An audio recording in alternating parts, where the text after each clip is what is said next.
Hey, welcome back to Ironbacks Baseball. I'm Darren Clark here with Jesse Seguin, just around the corner from Ole's Ale House, where today, out in the outdoor patio, the Audio Saints band promises, quote, 100% of sunshine, 100% chance of sunshine, and a rocking good time. And just a few baseball diamonds away from where the Lion Dunk Schoolie Pool is offering locals welcome relief from the July heat. Yes, we're at the historic George Taylor Field, deep in the heart of the glove box of Niagara, the place where dreams come true, Merton, Ontario, where dreams and feedback are both realized, Jesse. Yeah, that was a loud one there. It's bring your dog to work day here at George Taylor Field, and I'm kind of terrified. I'm glad we're up here. Although the feedback has taken over my terror. Yeah, So that's it. my number one fear is feedback. Number two, the amount of dogs that are here. That's right. That's right. Dogs, wasps, Darren, you're safe in the press box though. But yeah, we can be positive. You know, it's a big game. It is. You know, Niagara, one of the hotter teams in the West, coming in riding a 5-game winning streak, sit tied with Elmira after a loss to these same Batavia Muck dogs you're facing today last night. Big comeback win. Yeah, Batavia scored 5 runs in the last 2 innings to win that game. So, you know, with a little help as we fight for positioning in a tight playoff race in the West, we get about, 3-4 teams kind of eyeing for that 4th and final spot there. Yeah, it's interesting how divisions kind of broke down, where we've got Jamestown and Batavia at the top, Auburn kind of dangling around there in 3rd, and then 4th and 5th, we've got kind of Elmira and Niagara Ironbacks. That's right. I mean, Olean's fallen off a little bit, right? Geneva's been kind of making a late charge here as we enter July.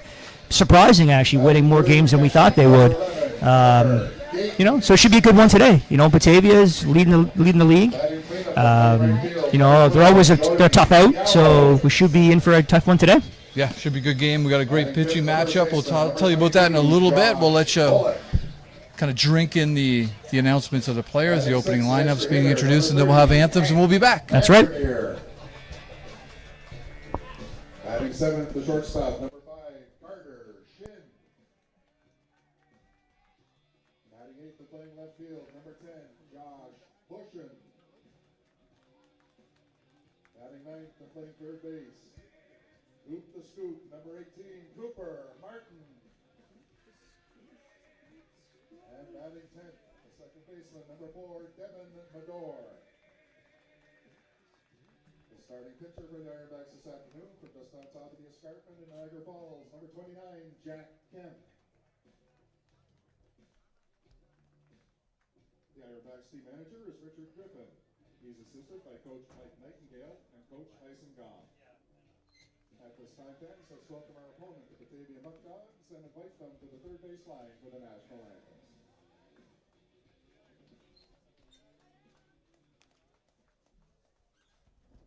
And fans, at this time, we'd ask you to please rise if you are able, remove your hats, and respect the playing of the American and Canadian national anthems.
recycling, but I got a few here.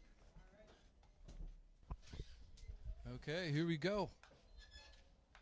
Batavia, Niagara, Jack Kemp on the mound for the Ironbacks. Check out their tents on the concourse. It's nice to see Jack returns his third start since he came back to the team just before the midway point in the season. And he's kind of drawn the short straw here, Jesse, facing Batavia a couple times. I believe it's the second time he's faced Batavia since he came back. Yeah, 2 out of 3 starts, right? Yeah. But he is maybe the guy you kind of want facing a tough Batavia lineup. I think we're having an opening pitch going on here. It's going to be from Clayton the Bear Pie. That's right, Clayton the Bear Pie. BTC welterweight MMA champ. Today's game also JT Patissiere, a little bakery in downtown Thorold, has having their staff kind of outing here today, Staff Appreciation Day. So it's good to have them out here. Pie bringing the belt out to the mound. It's the first belt we've had come out to the mound. That's right. And maybe a daughter as well attending, holding the belt for him. Holding the belt. Let's see how he does. On the scale of Mike Wilner as really good and the Mayor of St. Catharines not very good. Pizza Jerry right in the middle. We'll see how it goes. Oh, he's setting. Yeah, we had Salah 61 last game too. Not bad. Got it over. Yeah, South 61 wasn't. No, it wasn't last game. It was the game before. Was it? Yeah, the Wednesday game? And there was like an athletic dude last time who deserves to have his full name remembered, but I can't. So nice.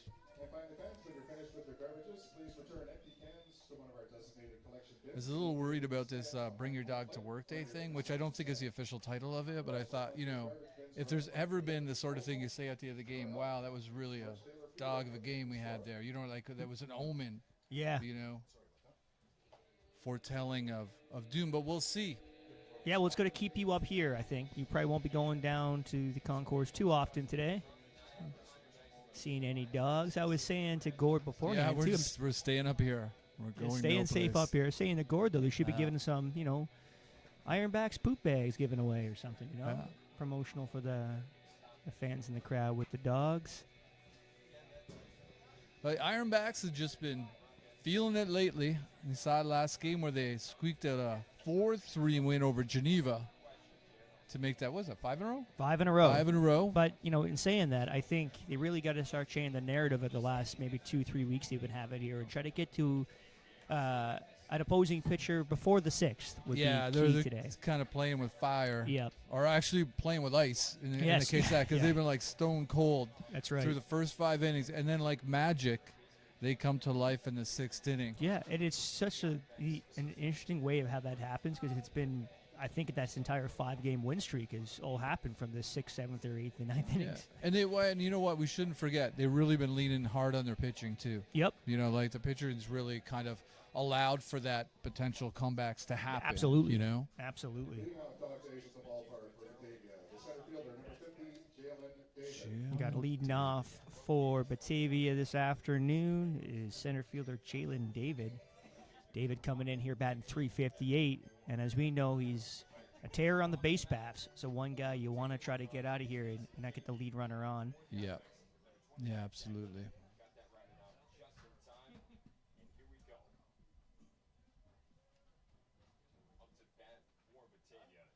There we go. Upstairs, right at him. 1, yep.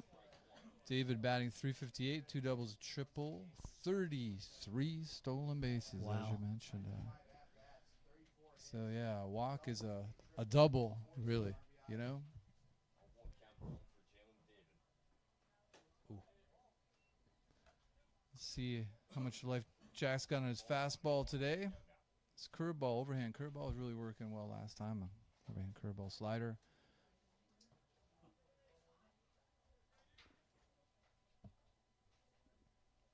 Shows bunt there. Pops it up high. Kemp makes the play. Easy one. It's a nice start. First out there.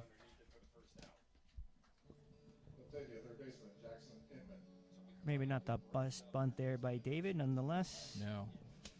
Kemp will take it there. Pitch a little bit high. It's going to bring up third baseman Jackson Inman, hitting a cool 412 on the year. We've seen a lot of Inman, that's for sure. Yeah, he's been a tough out each and every time. He works the count, usually gets pretty deep. So far, Kemp's been attacking the zones. We'll see if that continues against Inman. The problem with the attack in the zone is he can hit the ball. That's right. You know, and he takes a first pitch for a strike there, swinging through that one.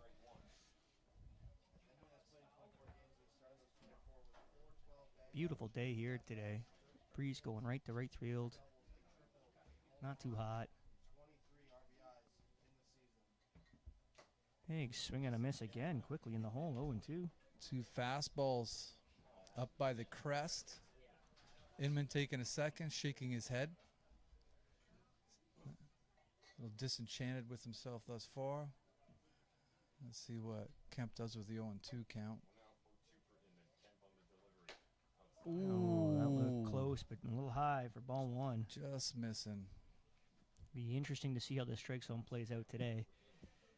Yeah. Tale of the two cities on Friday there. It's kind of a tale of two sides of a coin because a coin flip most times. That's a poke into left field. That's going to get down. That could be trouble there. Long run for left fielder Josh Bushin. This could be a stand-up double for Inman here. One out. Bringing up second baseman Cooper Russell. Left that up. Not enough heat on it to get it past Inman. Yeah, good nice poke job there. by Inman. Bushin playing a little closer to center. A long run for him to get there. Found a lot of green. Russell coming in batting .358 on the year. Another guy you want to keep off the base paths here.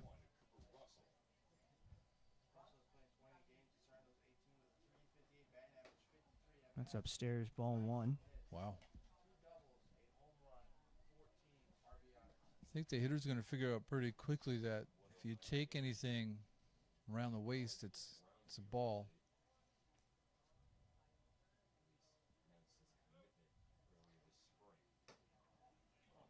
Outside there. 2-0. Yeah, you can see Gatens, who's working behind the plate with a little turnaround chat with the umpire on that one. 2-0.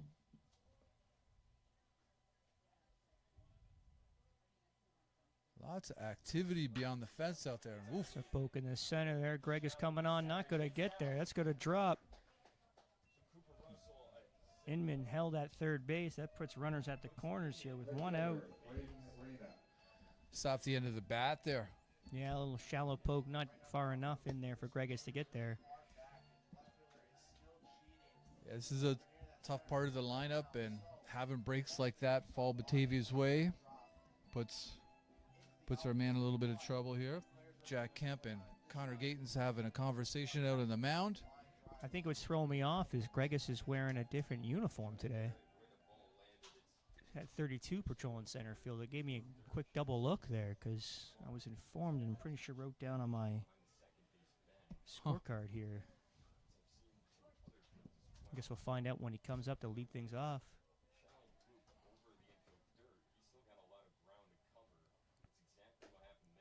Pitch in there to right fielder Brandon Reyna. Strike one.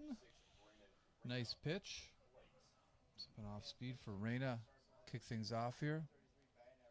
See how long Russell stays on first.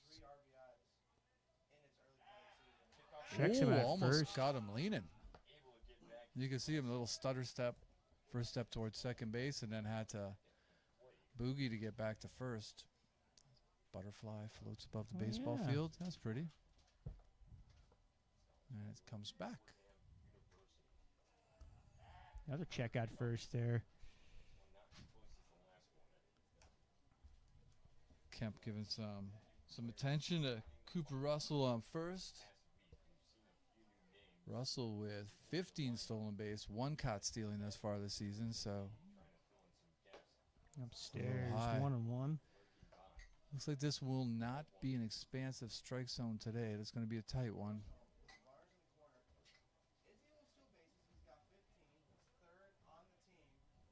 It's a modest lead. He tends to take a Not quite snapping off that one. That's right. Counts 2-1.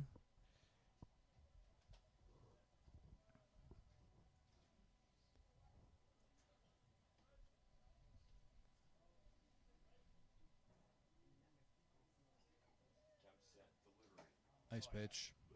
I think they'll even 2-2. things up there. Right Nice. down the heart of the plate there.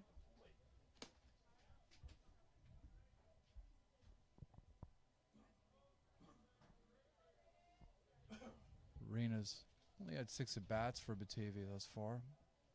2 hits.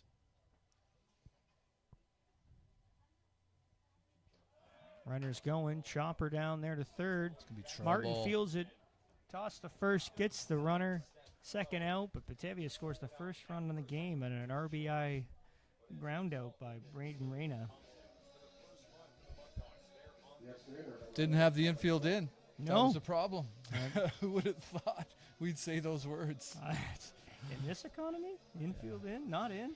Yeah, you're looking for. I mean, it's funny how it works out, right? You induce weak contact. It's just such weak contacts. Not much you can do more than just get that runner at first base. And they had the hit and run on it, look like, right? Because Russell was going before the pitch was even there, so he had a great jump at. Not getting out at second. Even Inman there standing on third. I don't think Martin wouldn't have really had a chance. Here's Evan Brock. It's kind of a relentless lineup here for Batavia. Brock batting .373. He's got 8 doubles, 2 triples, 1 home run, 40 RBIs in 29 really. games. 40 RBIs in 29 games. That's not bad. And it's pretty awesome. And again, that helps when you got guys like David, Inman, Russell getting on base at the top here. Well, there's the thing, right? Like everybody that's been up before him, you're talking about how many bases they steal, how often they get on base, and yeah, there's a lot of ducks out there to knock in. Credit to him for doing it. Kemp trying to get out of this inning. Upstairs, he's 3-0 now to Brock. He hasn't really, aside from kind of leaving that pitch up for Inman to smack into left field, like hasn't done a lot wrong this inning. Nope. But that's baseball against a good team.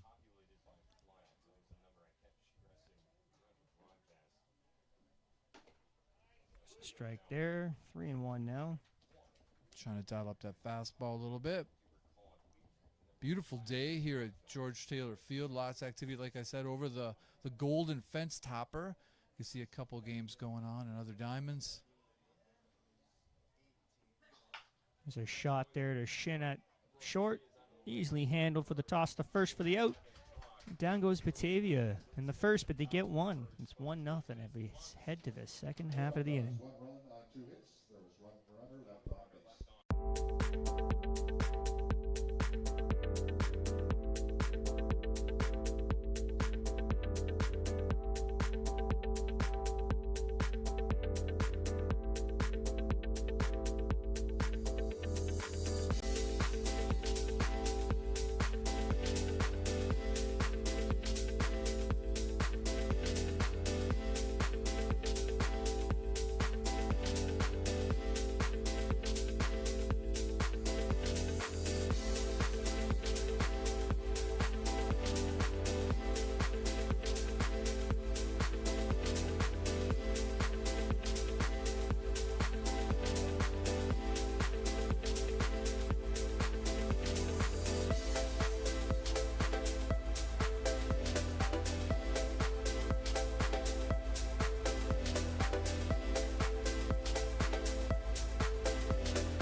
Hey, welcome back to George Taylor Field. It's the bottom of the first, 1-0 for the Muck Dogs. And Jesse, we're looking at a lot of all-stars out in the field today. You got it. You know, we talked last game about how the Perfect Game Collegiate League announced their mid-season all-stars, and the Ironbacks had 6. Batavia had 9. 9. Wow. 9. Glenn Brooks, a couple guys in the lineup today, Jalen David, Evan Brock, Jackson Inman, Cooper Romich, Eric Woodley, who we've seen shut us down quite well, Gavin Chandler, Garrett Beaver, and the man on the mound today for Batavia, Mason Davey. Mason Davey from Genesee Community College, 22 and a third innings pitched thus far this season. Only 12 hits surrendered, 18 walks, 29 Ks. All-star game numbers right there, for sure. Absolutely. And leading off for the Ironbacks here, Michael Gregus. As I corrected, he is wearing a different jersey today. Nice ball player, not so good at washing his uniform. Nope. So he had to borrow Will Maharis' shirt today, who is very good at washing his uniform. Yeah, look how clean and crisp that one looks. Yeah, it is. It's a shot to center. Right to David there for the first out of the first. Can of corn to start it off. First pitch. Designated hitter number 14, Haas Fenwick. Bringing up Haas Fenwick, DH today, back in this catcher rotation. 3 catchers in the lineup I today. was going to say, in a row. We In a row, got right? Jordan Gallo doing cleanup, so Oh, okay, yeah. breaking up that in a row there. Almost had it. Yeah. Perhaps Jordan Gallo's like a catcher sympathizer. Yeah. You know, shows empathy for catchers, therefore he gets to hang out there in the middle of them. No. Fenwick takes the first pitch there for a strike.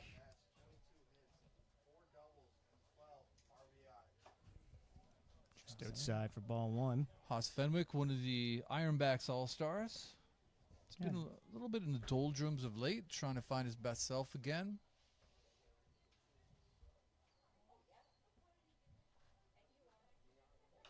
Oh, that was a hanging curveball too. Just missed that one for sure. 1-2 count. A lot of green out there in right center. I think sometimes that's the indicator that you'll see is missing pitches like that. Yep. You know, that was the opportunity off Davey here. Good Strike pitch. call. Yep. Down goes Fenwick looking. Davey quickly. 2 quick outs here in the first. And that's how it happens, right? You miss the hanging curveball, and then you're down 2 strikes, and he blisters a fastball by you on the inside corner. Perfect pitch. Really good pitch. Bringing up catcher Connor Gatens. Good to see Gatens back in the lineup. Last time we saw him against Batavia, he was launching 2 home runs in one game. Ooh. Against them.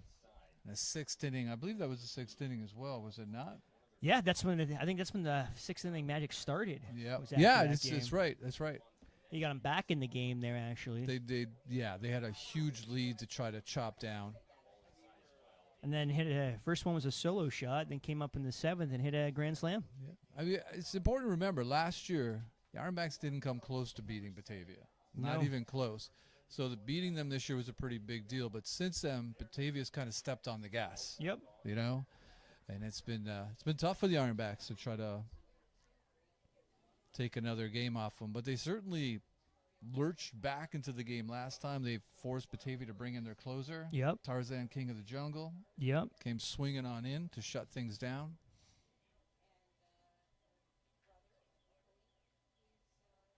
Swing and a miss there. Strike 2. 2-2 now to Gatens. Probably not Gatens' pitch. He's working him, definitely working him inside here. There's nothing he's going to do with that pitch, even to he got a bat on it. You see Gatens' front foot right on the inside chalk of the batter's box. Oh, upstairs. Full Yeah. count. I mean, you don't have to be too inside on Gatens to almost hit him because he's right on top of the plate. Right. But that's the second pitch. But he's that bat definitely there. working him over Got a on little the high inside. for sure. Which isn't a bad idea. We talk all the time about last year. Part of the problem with the Ironbacks is they just didn't work inside at all. They were And they seemed have to have afraid. the memory of the previous game, right? There's a shot there right at Right the at shortstop, though. Down go the Ironbacks. 1-2-3 in the first. Still 1-0 Batavia as you head to the top of the second. Advance the sure to purchase.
Welcome back to George Taylor Field. Top of the second, Muck Dogs up 1-0 on the Ironbacks.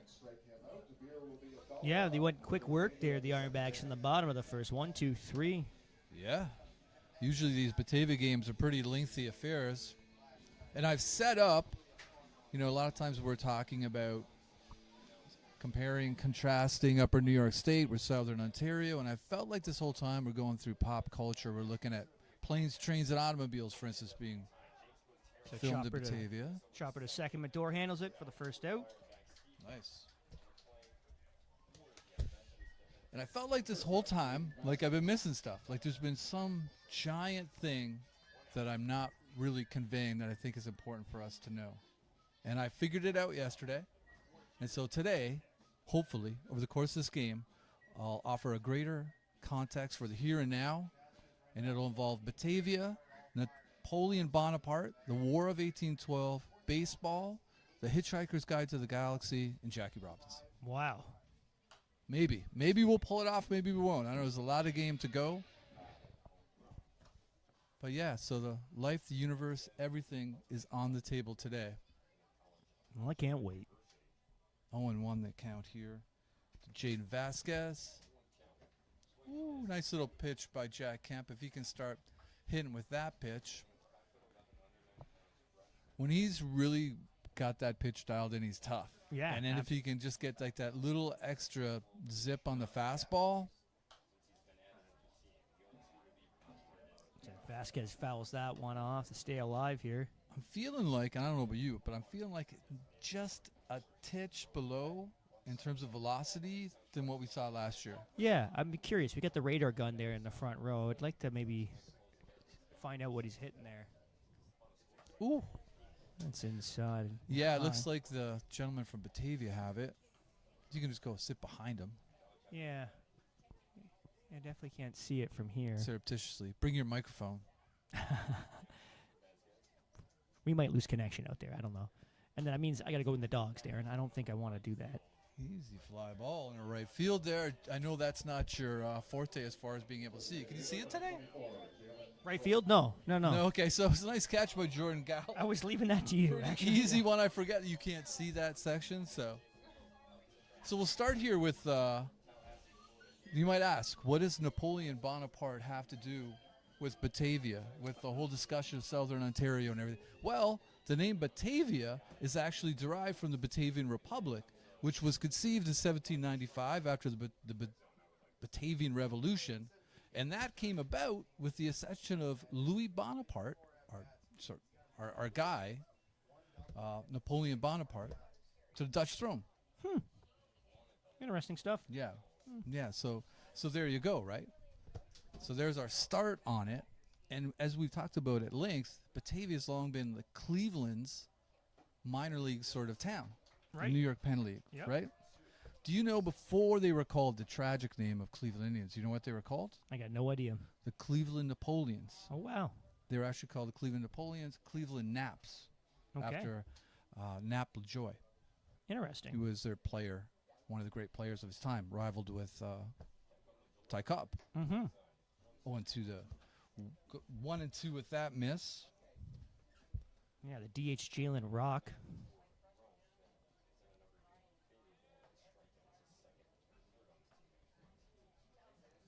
Clean inning would be huge here for Jack Swing Kemp, and and a there it miss. is. 1, 2, 3 goes Batavia in the second. Excellent by pitching by Jack Kemp. And we head to the bottom of the second. It's 1-0 Batavia.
Welcome back to George Taylor Field. It is 1-0 Muck Dogs through 1.5. Ironbacks coming up to the plate, hoping to go a little less gently than they did last inning where they went up, 3 down, even though to end the inning, Connor Gatens with a rip, just the old Adam ball right at the shortstop. Yeah. Looked promising, but it was right at him. So got Jordan Gallo stepping up here for the Ironbacks to lead things off. Speaking of Ironback All-Stars, there's another one. Deservedly so, hitting mid-400s. Yeah, he's Which ain't bad. He's having a phenomenal season after, again, a slower start in the first week or two. Really coming on and playing a really good right field defense, too. Yep. Ooh. Gallo taking a second after that. Quickly behind is Davey has been as advertised thus far, mowing him down.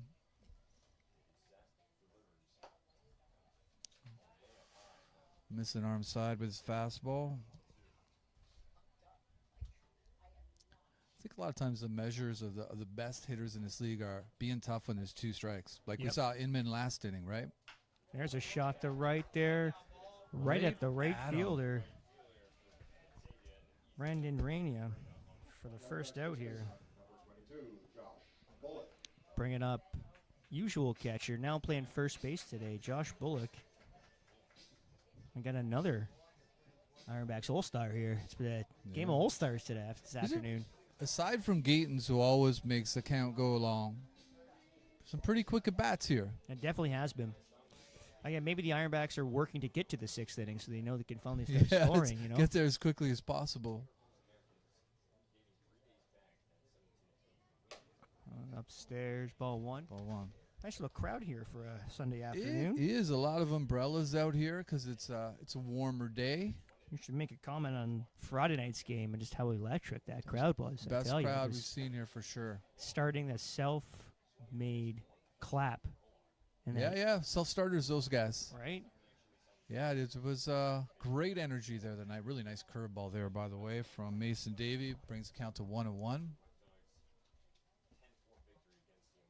It gets inside, skips away from catcher Brian Johnson. So I think there's two things we've sort of been deking around and missing when talking about the whole greater zeitgeist of the here and now, which is, number one, the fact that a lot of our history is shaped by the fact we went to war against each other, right. in 1812. Right. Number two, that war, the War of 1812, is kind of a dramatic demarcation point for the diminishment of everything that came before it. And that what came before it is so much more massive.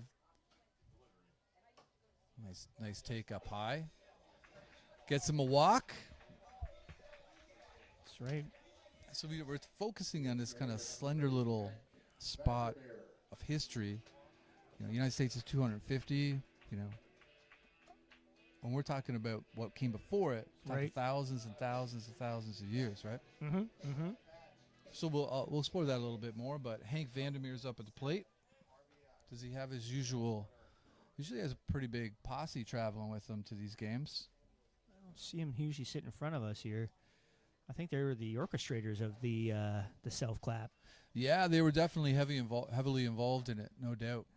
Definitely had a positive effect on the crowd reacting to two-strike situations late in the game. There's some great situations. Sagan with that big strikeout there in the 8th. Right. Hayes dialed it up. Abel dialed it up. So, yeah, it was a fantastic game. I think it's what you like to see as you come down here at the stretch, right? Just competitive baseball here, trying to fight for a playoff spot. And it's those moments. I mean, so often people talk about what the crowd does and how they impact the game, and a lot of times people are just talking. Yep. But that was one of those games where you could see where it's actually being realized and the players are actually feeding off of the energy being put off by the crowd. Absolutely. So we heard really after good. the game the clubhouse was just like electric. One beat in Geneva, which is always, fantastic. Yeah. But well, always, yeah. I felt like that was the least amount of animosity between the teams, and it'd be good to see that get diffused a little bit because it seems kind of pointless at some point. Right. 2-0. Yep. Sorry, Darren. 2-0. No problem. Davey's sort of a little bit off there for a few pitches. And that's, guys like Bullock and Gatens, making them go deeper in the counts. That's where you can kind of lay some of the seeds of self-doubt with pitchers and everything, Yep. The first pitch swinging, sometimes it's pitcher's okay with that. Nice pitch. Nice His way pitch. back here. 2-2 now the count. So, 2-2 the count here to Vandermeer. Runner on first. Ironbacks trying to put a little something together.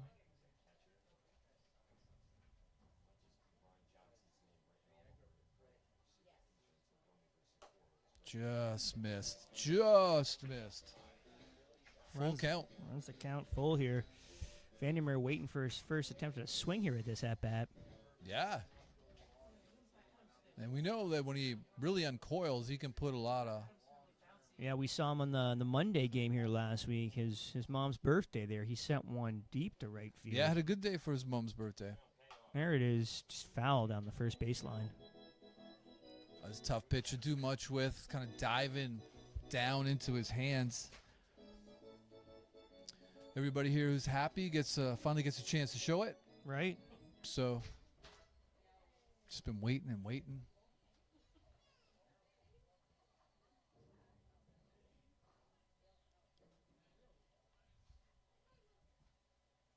Oh, Strike yeah, call. that was strike 3.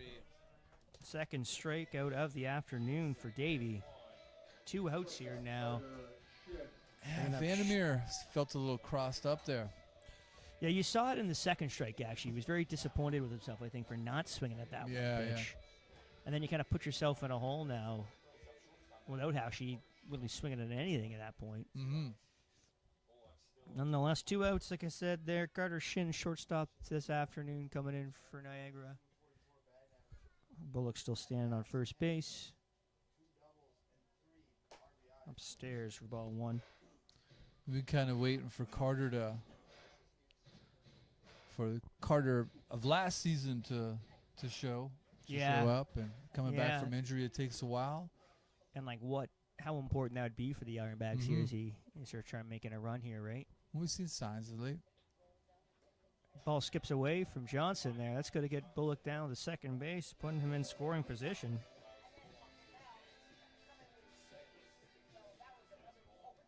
And Bullock, all the guys that play catcher usually associate not running with catchers, right? Right. Bullock's favorite player is Austin Hedges, and when I think Austin Hedges, I think not running.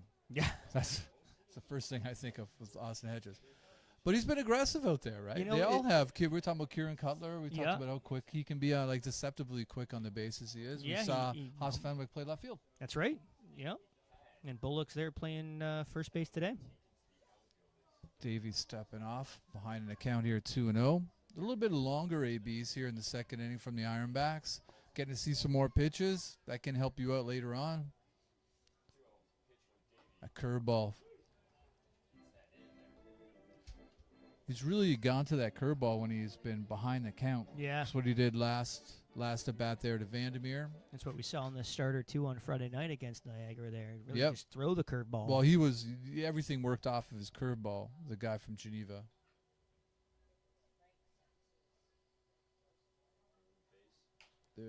Back-to-back curveballs. High fly to shallow center made by second baseman Cooper Russell. And a walk's left stranded. 1-0 Muck Dogs. You head to the top of the third.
Welcome back to George Taylor Field. We get the top of the third on your way. Batavia still leading 1-0.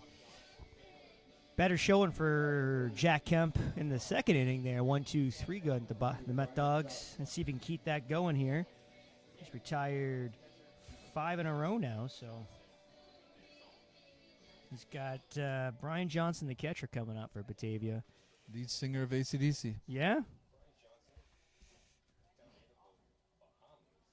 He should be approving half the playlist that plays here at George Taylor Field then.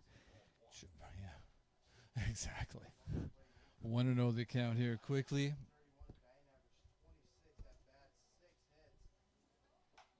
So we'll get back to Napoleon Batavia as the count goes to 1-1. So War of 1812 was largely caused by Napoleon, right? Like one of the main inflection points was the fact that the war between Britain and France meant that Britain was stopping American ships as they were trying to trade, Right. right? And obviously there was some angst still left over from the separation. Johnson chopper down the Martin at third, handled, tossed the first out here of the third by steady Cooper Martin, who was anointed the new nickname by our in-game announcer, Coop the Scoop. Coop the Scoop. He got a nice friendly hop that one, a generous helping a hop there, Right. To make it easy. It's going number 10 hitter Jeremy Ramos, left fielder, coming into the day for Batavia, hitting .231.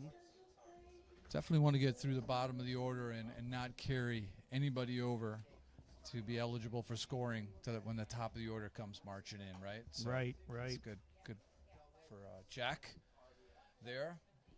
So that was one of the things. There was also Manifest Destiny in America's belief that they would own the whole continent. So that was also part of it. Thought it would be fairly easy. There was not a lot of British troops kicking around at that time. 2-0 the count here. And they thought a lot of the people that were former Americans that were Canadians at that time, right? So they didn't think it would really be that big of a deal to a lot of folks. What ended up happening, though, was... So that's kind of how the war started, right? And what happened in the war, you had, once America attacked Canada, you had Fort Erie burned down, which brought about Buffalo being burned down. And where did people go after British troops burned down Buffalo? Batavia. Yeah, there you go. See, I'm going to make these things connect here. That's right. And another connection then, just to tie it all together, to Niagara and Fort George. Fort George, nice call out, Jesse. Swing there. Nice pitch right over top of the slider from Jack Kemp. 2-2 the count. Yeah, and one of the things, so that's one of the things, and that helped forge Canadian identity, because we mythologize it a little bit. I mean, primarily what took place was it was British troops in conjunction with Indigenous peoples that won. Yep. And obviously, but the fact that there was participation from new Canadians helped galvanize kind of a Canadian identity. Right. So that's one of the big things that happened out of that. And that, again, is largely due to Napoleon being at war with Britain. Just staying alive on that pitch. Full count to number 10 hitter Jeremy Ramos. Jalen David stands on deck. As Darren said, you want to not get anybody on the bases here for this top of this Batavia lineup who can really make you pay. They can. Now, we saw it in the first inning, right? Chipping away. Yeah. Not a bad inning. Like I said, he didn't do a lot wrong. Jack Kemp didn't do a lot wrong, but you end up giving up a run. Oh, inside there. It's going to walk the number 10 hitter. Put some runner on first for leadoff man Jalen David. So the second thing, part of that, the War of 1812 is, despite all the Indigenous accomplishments, what they did for Britain, they were largely sort of left to their own devices after the end of War of 1812. Yep.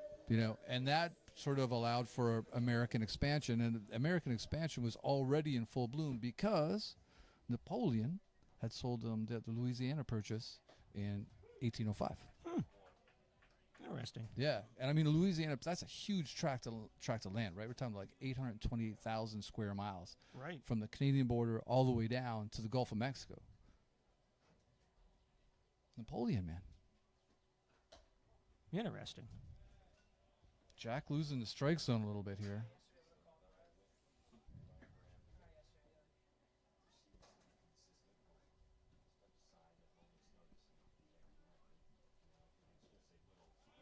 Runners going. Chopper down the Martin at third. Handled. Gets the runner at first there. 2 down now for Jackson Inman.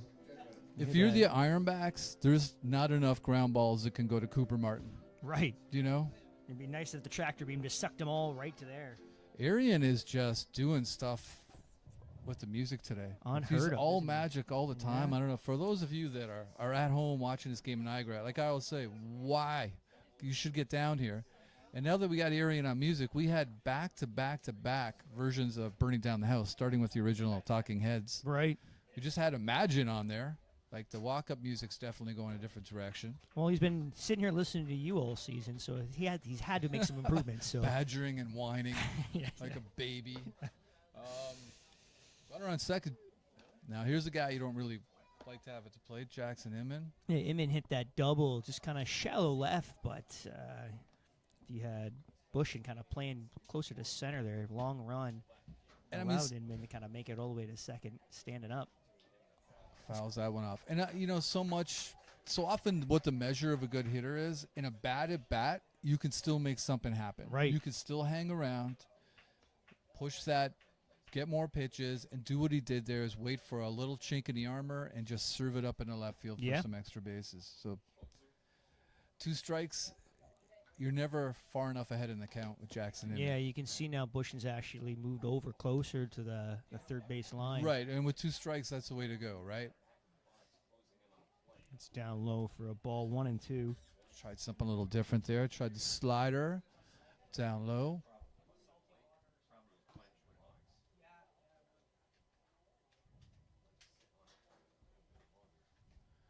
Inman taking some time.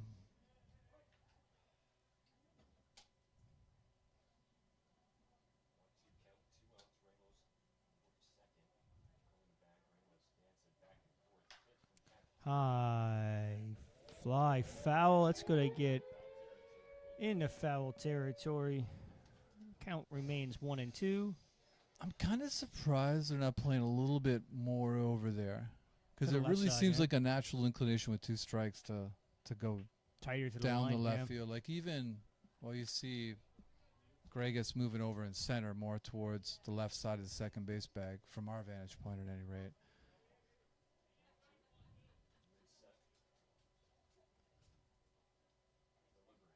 Swing There and a you miss. go. Strike 3 called. Down goes Inman on strikes.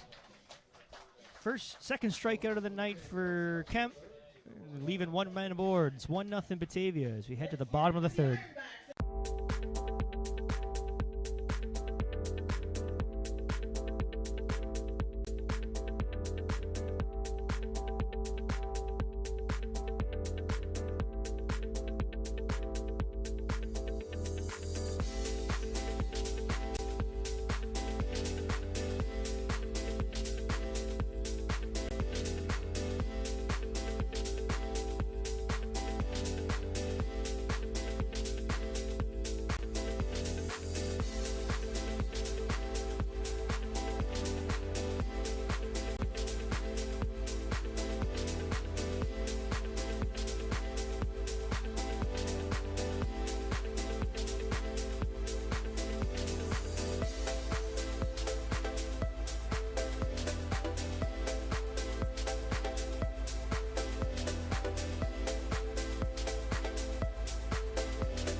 Welcome back to George Taylor Field. Bottom of the third on your way. Still 1-0 Muck Dogs lead here.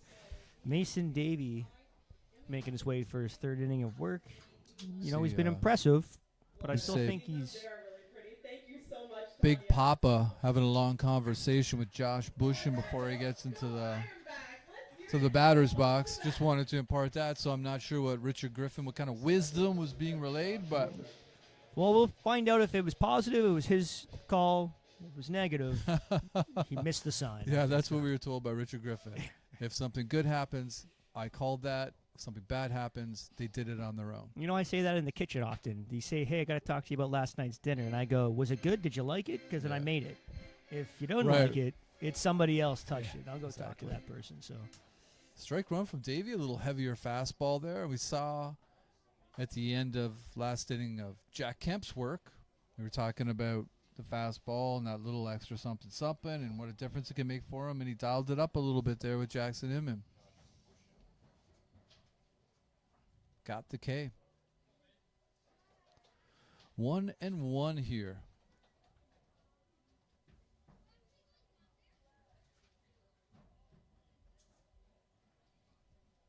Oh, just misses inside. So yeah, we were talking about the end of War of 1812 and indigenous people kind of be left at their own devices. Americans kind of ran them over, and Canadians. Westward expansion. And there was this interesting sort of confusion. Beyond the fact there was always a language barrier when there was these land deals made, there's the fact that, as the indigenous people would say, we sold you the grass, not the land. In their mind, you can't sell land. It's a living thing, which is a really interesting perspective, right? Strike 3. That was, I'm not sure if they said he went around or if checked the swing, but. I can't see the first base coach, so I'm trusting your judgment on that one. Well, I think the home plate umpire definitely rung him up. I don't know if he was called strike or if he just said he went around. Yeah, it's third strikeout of the afternoon for Davey there. 1 per inning so far. Stepping up, Coop the Scoop Martin. Coming in there, struggling a little bit. Yeah, it's been a lot of sky-high fly balls we've seen from him. A curveball, right? He's just mixing his pitches and really working over the Ironbacks right now. It would be nice to see Martin get back to sort of the live drive swing he's got going there. For sure, utilizing the oppo way. And there's a little chopper down to the third base. Ooh, takes a funny hop. Well handled. Definitely well held by third baseman Jackson Inman there. Yep. 2 quick outs. The second baseman, Devin Medor. It's the second game in a row here for Medor. Double last game. Yeah, and an almost fantastic play and a recovery there and a play in short. We got it, popped out of the glove and made a quick just kind of glove scoop there. Yeah, we felt up here he should have just got the call just for pure beauty. Artistic. He takes a first pitch ground style short. Points. Easily playable by Jaden Vasquez for the third out. And that's 1-2-3. Go the Ironbacks in the third. 1-0. Batavia lead as we head to the top of the fourth.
Welcome back to George Taylor Field. It's the top of the fourth.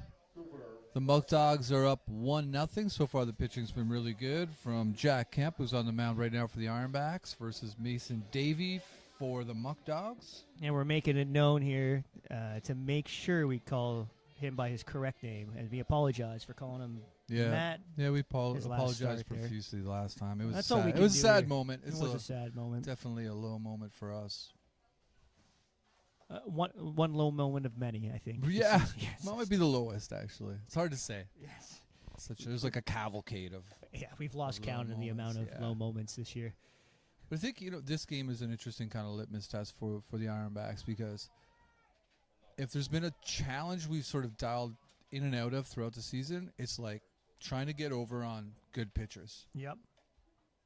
It's been a recurring kind of test that we've got different results on. Even you could look at that last game against Geneva, where what happened there was Geneva just left a pitcher in the game for way too long. Yeah. Way too long, despite like really clear signs that he shouldn't have been in the game anymore. Count goes to 3-0.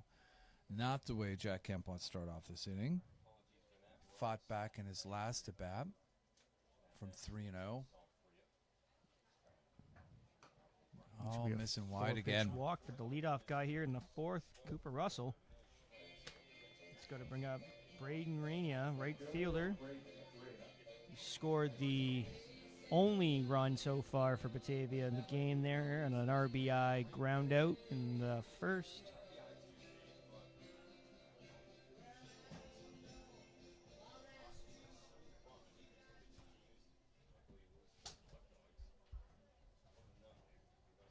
There goes. Shows bunt runners going. Good toss down there by Gaines, just not in time there.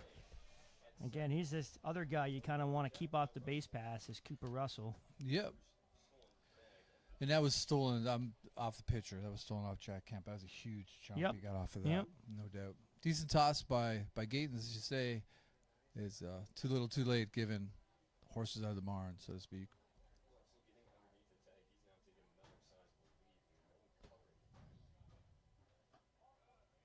It's down low. That's 2-0. 6 straight balls now for 2-0, 6 straight balls now thrown for Kemp. Which brings a visit from Gatens.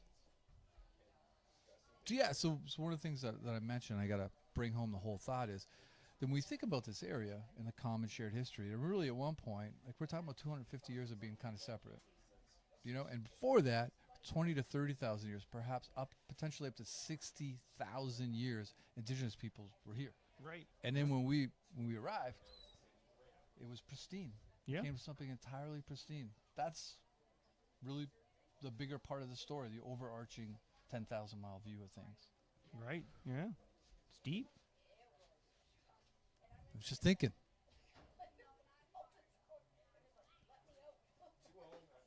There's a strike there for Kemp. Nice pitch by Jack. Don't know if the conversation helped, but there you go. 2-1. Reyna grounded third last time up. Nice pitch. Another one. Way to battle back there. 2-2. 2-2, yeah. Gatens does seem to have like a really good feel when he needs to go to the mound and what to say. Oh. Close. And we got Russell out there dancing at second base. Yeah, a little closer. That was a quick turn and throw by Jack.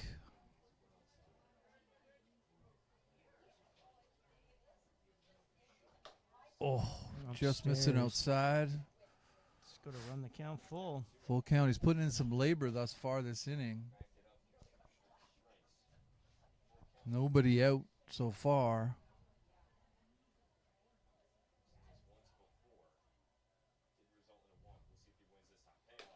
Upstairs. Just misses upstairs. Back-to-back walks here for Kemp in the fourth. And bringing up the dangerous Evan Brock. Again, maybe the RBI leader. You don't want to bring him up here with 2 guys board. No out. You absolutely do not. It's pitching coach Tyson Gomp coming out here to talk things over with Kemp. Tough start to the inning. Both 2 full counts where you lose guys. And as you say, Jesse, it's worst context of all is you're bringing up, we've got one of the better hitters on the team and in the league. Right. That's right. And again, that's the difficult thing here. That's probably why it warranted the meeting on the mound here to talk that out. To do in this situation here. Umpire coming to break it out. Probably doesn't want to hear Oasis any longer than you do, Darren. Yeah. Yeah. I mean, there's nothing you can't really stop Oasis at this point. The people like Oasis. I don't really get it, but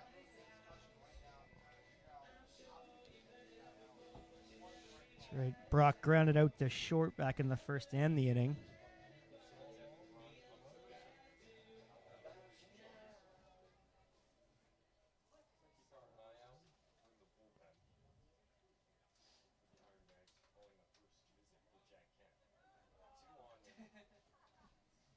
Kemp goes to throw to second, but no one covering the bag. yeah, Mador had long abandoned the post.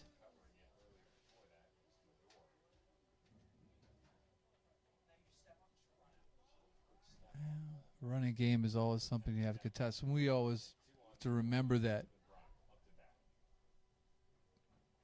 Brock shows bunt. You know, It's catches the unusual outside for your corner. RBI leader to be showing bunt, no?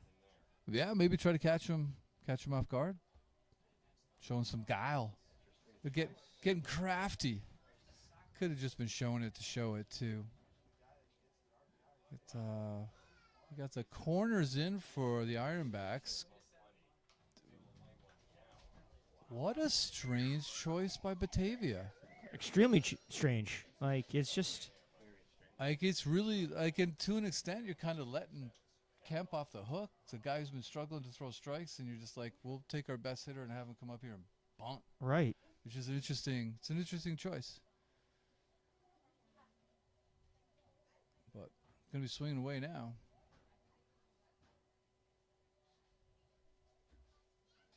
Might not be their best hitter, but second best hitter. I say that. Oh, not getting a lot of leeway there with the outside portions of the strike zone, with the peripherals, that border. Yeah.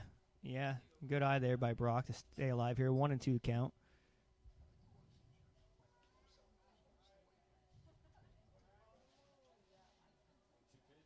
Oh, Fouls it off there. Stays alive. curveball. I think he would have liked to just get a little bit more down in the zone. I think he just got that up a little bit higher than he wanted to. 1-2. And the problem with a guy like Brock is you don't get to fool him too many times in one at bat.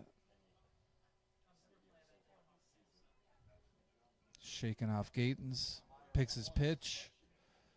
1-2, nobody out. Swing and a Oh. miss. Gets Brock with the swing. First out. Big out there by Jack Kemp. That's a good pitch to a good hitter. And you can see Brock walking back to the dugout now, really mad at himself. That second bunt, I think, is really eating him up because it wasn't very good. Well, that's the thing. You sort of take the bat out of the guy's hands. Like, I can't imagine he was doing that proactively on his own. Right. Like, I can't Right. imagine. I got to think that somebody was telling him to do that.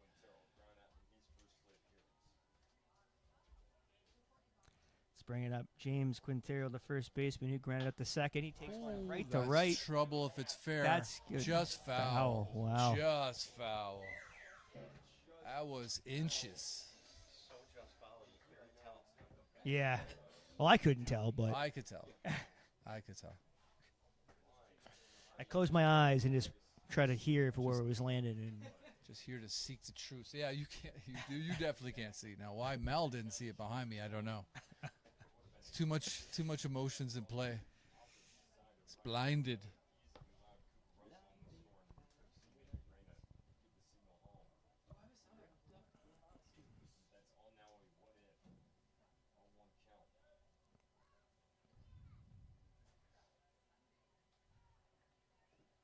it's down low. Nice block by Gatens there. The overhand curve just in the dirt. 1-1 the count now to Quintero.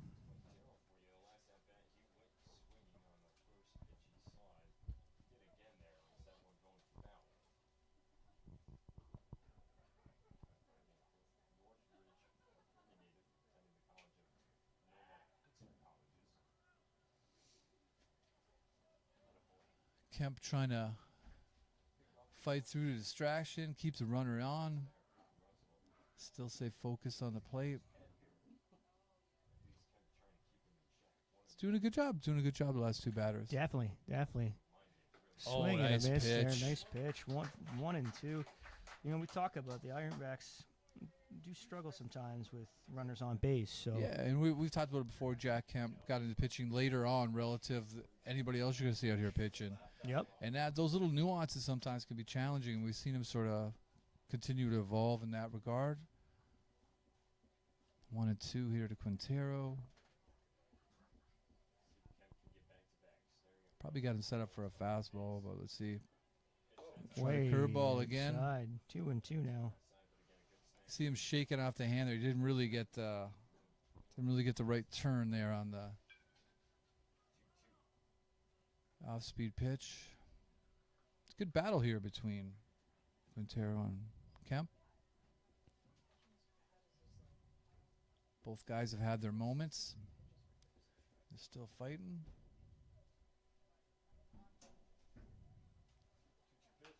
It's a high foul ball.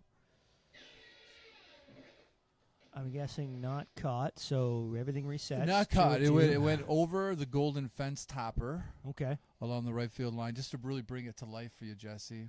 And just before the bullpen out there. And Good. some random fan missed it. Excellent. Didn't try that Excellent hard on it play-by-play either. there. Really bringing it to life, yep. Guess I could have done it in real time to avoid the retelling.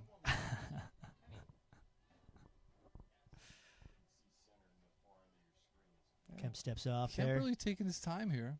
Perhaps he learned that from the Geneva pitcher the other night. Like, Oh, yes. hey, that looks pretty cool, man. Just take your time out there. You know, you just wait like Yeah. a minute 45 between seconds a pitches. shot, yeah.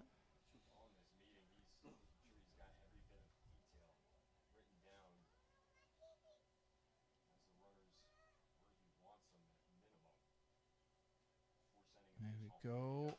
It's a shot foul to left side Quintero. there. Quite a battle.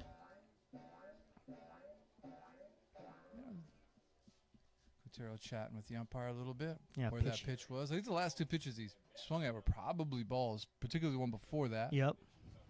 This is pitch number 8 now at the at-bat going.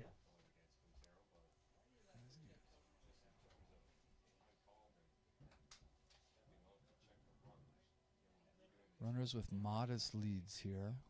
There Runners goes. going. Wow. It's a double steal. That's rough. Second stolen base in this inning for Cooper Russell. Yeah. Third stolen base. Now that changes the complexion of the things a lot here. Now it's down to we're 3-2. Right, we're Just potentially got- loading the bases here. Cooper Martin's the only infielder kind of in. He's got 1 foot on the grass. Everybody else is back. Inside.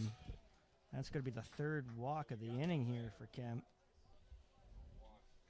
Let's go to load the bases now, too, for shortstop Jaden Vasquez. It is tough. It's been tough. He's gone full count on 3 different guys here and lost them. A lot of pitches there. Yep. And you said, too, good battle, right? Quintero just stayed alive, Yeah, fighting give him him off, credit. waiting for his chance, and then he Yep. got the last 2 pitches there were just low and inside and worked the walk. Here we are, 1 out. Vasquez flied out the right field back in the second. There's a shot there to Mador right at second for 1. Chin the 2. Oh, no. That's a shame.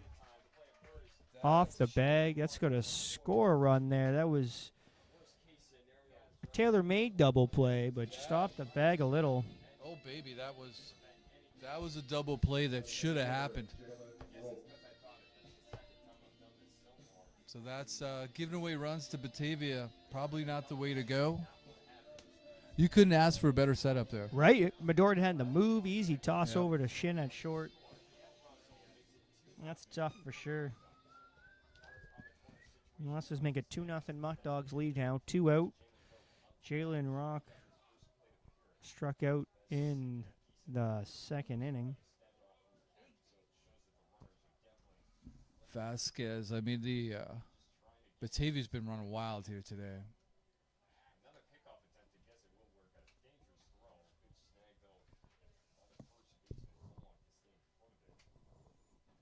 Vasquez hasn't played a ton for Batavia. A couple steals going into today. He's only played 5 games. Gets on base a lot. Thus far. There you go. Strike 1 there.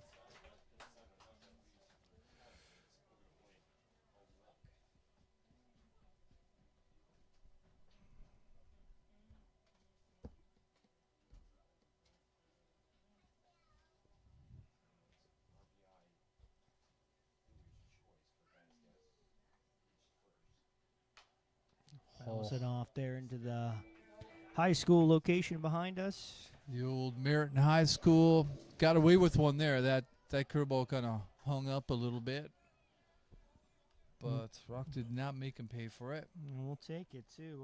0-2 now. There goes a runner. Strike 3 call. Nice Doesn't toss. matter anyways. Didn't need Nice it. toss. Didn't need it. Down goes Rock for the second strikeout of the game for him. 4th of the afternoon for Kemp. Batavia gets 1. It's 2-0 as you head to the bottom of the 4th.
Welcome back to George Taylor Field here at the bottom of the 4th. It's 2-0 Batavia as they got one in the top half of the inning there. Let's see if Michael Gregus, leadoff man here for the Ironbacks today, can get things going for Niagara. They can use something. They've been getting quiet with the stick here. Batavia starter Mason Davey has been.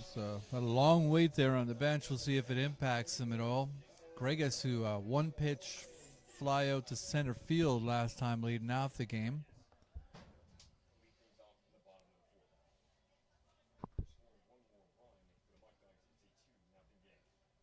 Nice pitch. Starts him off with some soft stuff, some slow stuff. Quickly ahead.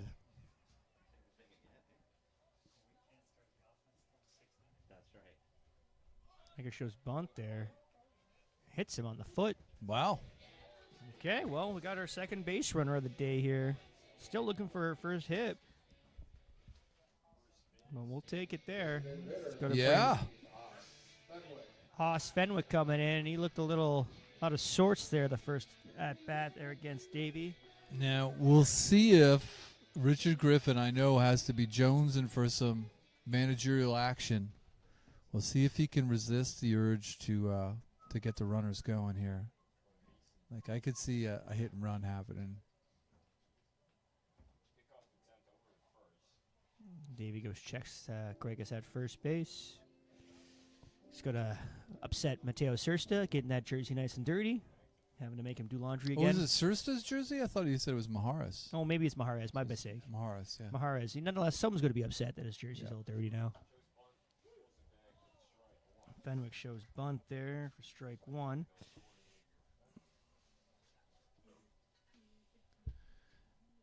Let's see what they do now. I don't know if that would have been called by the third base coach, but since it didn't work, I have to assume it wasn't called by him. Another pickoff attempt there, checking on Gregus.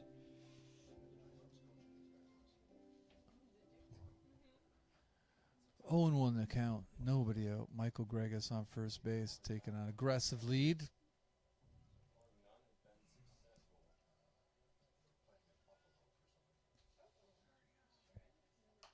Fenwick swings and fouls one off there into the Batavia dugout. Fenwick quickly behind here.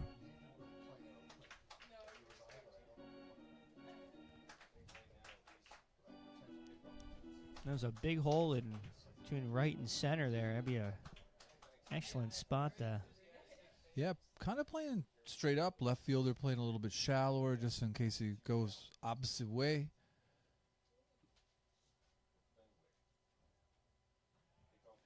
Checks Gregus again there at first base. You know, Davies seems pretty comfortable out there. Doesn't get too rattled. Doesn't feel like the throws over to first base or in any way impacting his pitching. Swing and a miss. Down goes Fenwick for the second time today on strikes. One out here in the fourth. It's going to bring up catcher Connor Gatens. It's wild. It's wild how a guy can kind of get at a whack. Yeah. To a degree. And actually, you know where I saw him kind of diminish a little bit was a hit and run play. Yeah. And he swung at something I think he ordinarily wouldn't have swung against. And since that time, he's just been still just trying to find it. I mean, he made the All-Star team. That's right. It's not like he's been doing awful. Gatens maybe one of the few guys to get any wood on the ball today for the Ironbacks, but it was a shot right at the shortstop. Best at bat I think we've seen Jaden today. Vasquez. You mean Gallo? Yeah. Gallo had a nice kind of poke that just right at a guy. Two Adam balls, right? Yep. And other than that, there hasn't been a lot of contact at all, really, for the Ironbacks this far. Let's see how he makes out again. He's getting worked inside last time by Davey. So straight there in the corner for strike one.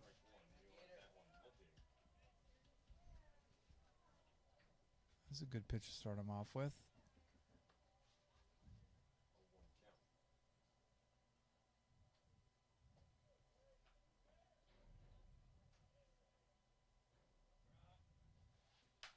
Keaton's salesman high.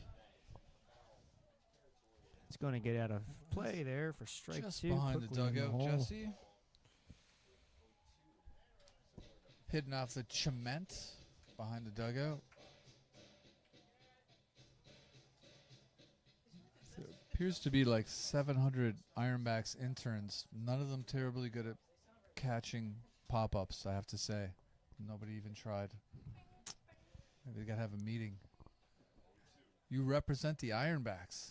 They expect you to catch those pop-ups. 0-2 for Gator. We've seen Gator fight back from 0-2 counts before, so we'll see what he can do here against a real darn good pitcher in Davey. Goes a runner. Gregus going offline. It's going to skip in the center, not deep enough. That's going to be a stolen base for Gregus. And 1-2 the count. Gator takes the helmet off. Takes second, puts it back on, steps in. Uniform, kind of mid-degree dirty for Gator. I would say this isn't peak dirty uniform for Gator, but he's getting there. It's still early. Still early. Gregus giving him a run for his money there, though. Inside, 2-2.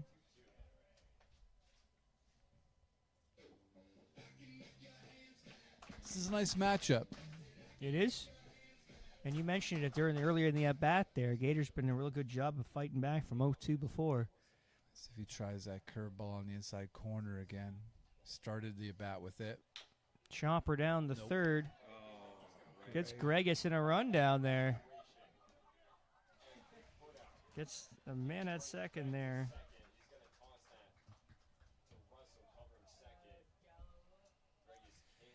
Two outs now.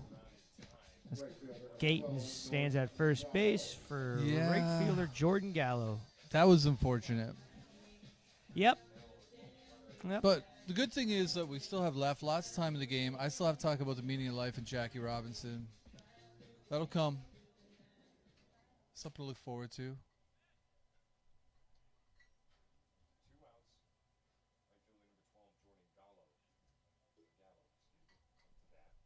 Gallo with a ripped a shot into right last time. He takes that first pitch on the outside corner for strike one. But right at the right fielder. And I would know who that is if I could read my writing. Can help you out. It's Braden Rena. Thank you. No problem. So shot there. It's got to find a hole in this right field.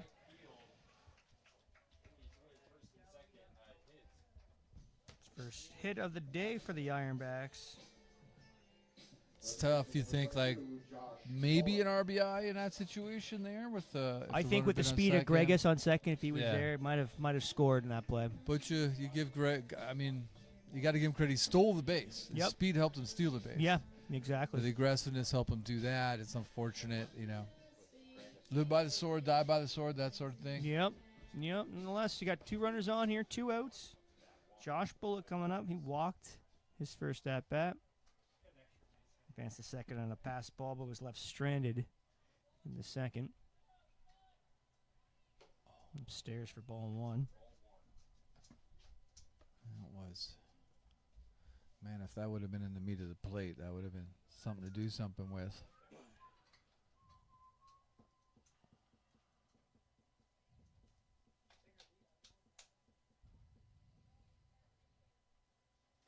There's a shot into right. Just got under it. Nice catch by the diving right fielder, Braden Rena there. And the Ironbacks strand two. It's still 2-0 as we head to the top of the fifth.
Welcome back to George Taylor Field here for the top of the fifth. Still 2-0 Batavia lead here. Ironbacks were threatened a little bit in the bottom half of the fourth. Just couldn't make a dent there. And Mason Davey, who's just been effective, mowing him down all night. 4 strikeouts on the evening. Just going to bring up Brian Johnson, the catcher here for Batavia. His second at-bat of the afternoon. He grounded out to third base. He's going to be facing a new pitcher. We got Caleb Seguin out there for the Ironbacks from Good Fanshawe. pronunciation, Darren. Working on it. Working on it. Saw Seguin here just the other night. Yeah, big strikeout there that ended, but the base is loaded. He's got the bottom of the order, lead singer from AC/DC here, Brian Johnson. Grounded to third base last time. I have to think that last inning for Jack Kemp, I saw the long convo with Big Papa there coming back to the dugout. So I guess they felt like that was a stressful inning. Those are the innings I think you worry about a little bit. Yeah, you know? and to give Kemp credit, he's been doing well, but I think he threw a lot of pitches. Yeah, he in that fought last back like inning, he right? really should have got out of that inning. Yep. Scoreless, but Right. things happen. 2-2 is the count. So again, I mean, this year we've seen him sort of grow a little bit more confident. We've seen that fastball get a little extra zip on it. It's a big chance for him to keep things within reach. Swing and a miss. Dials it up there for the strikeout of Johnson. One down here in the fifth. Speaking of a little extra zip, there was.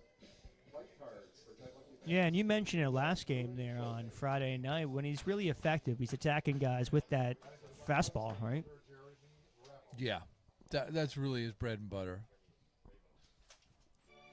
And attacking the strike zone, it's got to be a thing. Like, the more he does that, the better he is. I find you could tell he gets a little bit Disjointed? disjointed when he overthrows. Yeah. And you could see he'll miss, 3 feet to the first base side of the bag. And that's when he starts to get out of sync.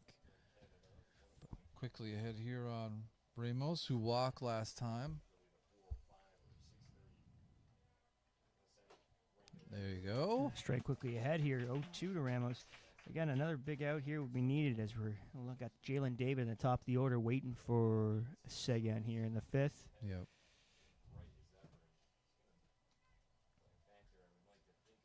There's a chopper down the shin at short. Takes a funny hop there. And that's going to squibble into center field. And wait for the official ruling there. So it's going to be an error on the shortstop. And that's going to put Ramos on for the second time this afternoon. Yeah, got a little tough hop there in the middle of it, but still had time to adjust. Yeah, I think that's the call. It almost looked like he was kind of waiting for something to happen in the tough hop there. Yeah. Yep. So that's a tough break. So now you got one out, runner on first base. Jalen David, who's 0 for 2 today, takes a There you first go. pitch strike. Just again coming right back at him with a fastball.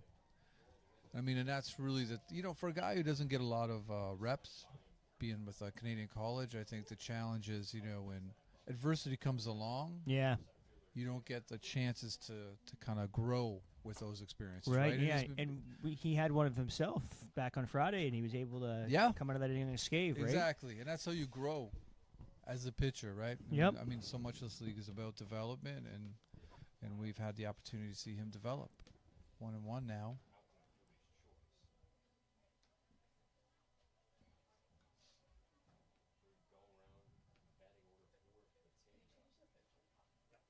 There's a high fly ball. Mador calling for it there to make the catch. Second out here.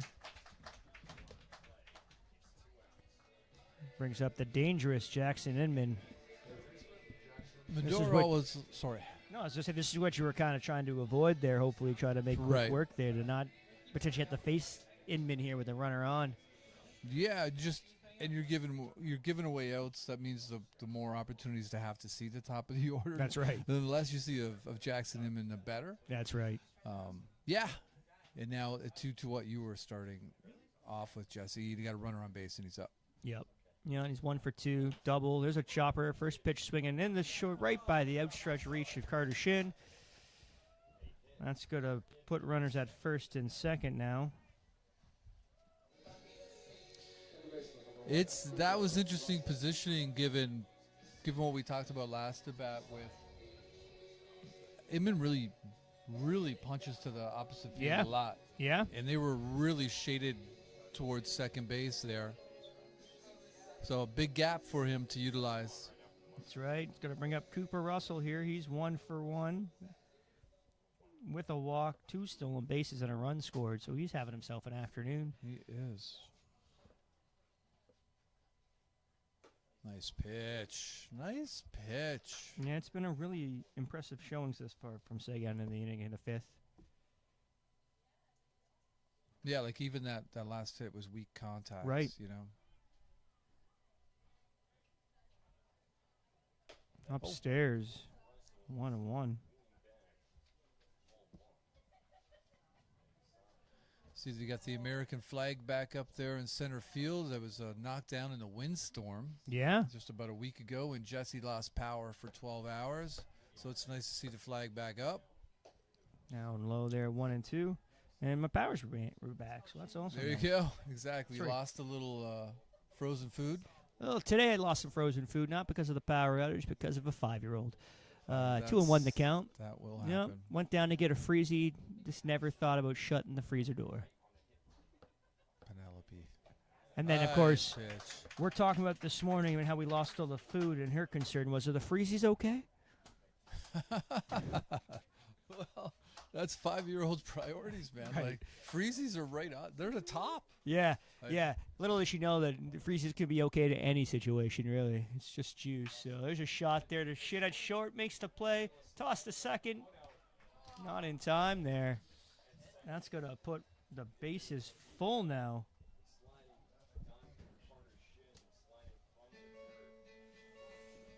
Bases loaded now for Braden Reyna, right fielder. Now, Reyna's got an RBI on the evening. Big Papa comes out to the mound, but doesn't get his music, tragically. But Yeah. it's a small, intimate setting, as he usually does with Sagan. Just There's a put an arm around his shoulder, let him know everything's okay. That's right. The world believes in him. Ironbacks believe in him. He's just had a little bit of bad luck here, really. And there we go. Arian finally got on the music there. So we That's get right. the Big Papa instrumental for Richard Griffin. Put his hands up in the air like he just don't care. Nice job. Jesse's been, after the game, really working him over for not acknowledging that the song is being played for I mean, him. to his credit, he's got a lot going on, right? He's He got to think does. of He's almost like he's managing a baseball Yeah. team and forgets about just us up here in the press placating box, right? us, Yeah. which is, come on. It's fair, you know. First pitch strike there by Sagan, and that's a good moment in the ball game there for manager Griffin to go out there to the mound out. and talk things over, right? Yeah, Like, some love. He realized this was now was an opportunity where love could make some difference, and there you go. it's a little outside there, 1-1 the count. He's gonna worry. 1-1 the count. He's getting a little unhappy with himself after that pitch. He hasn't missed a lot here, and again, like, should be out of this inning, really. Strike Another 2. nice pitch. Boy, oh boy. 1-2 the count. There we go. There We you got go. the self-clap Self-starting going fans. again. Trying to. Oh, Oh. just missed. 2-2 the count. Got Evan Brock on deck. You really don't want to get to him. Yeah. 2-2 the count. Comes the clap in again.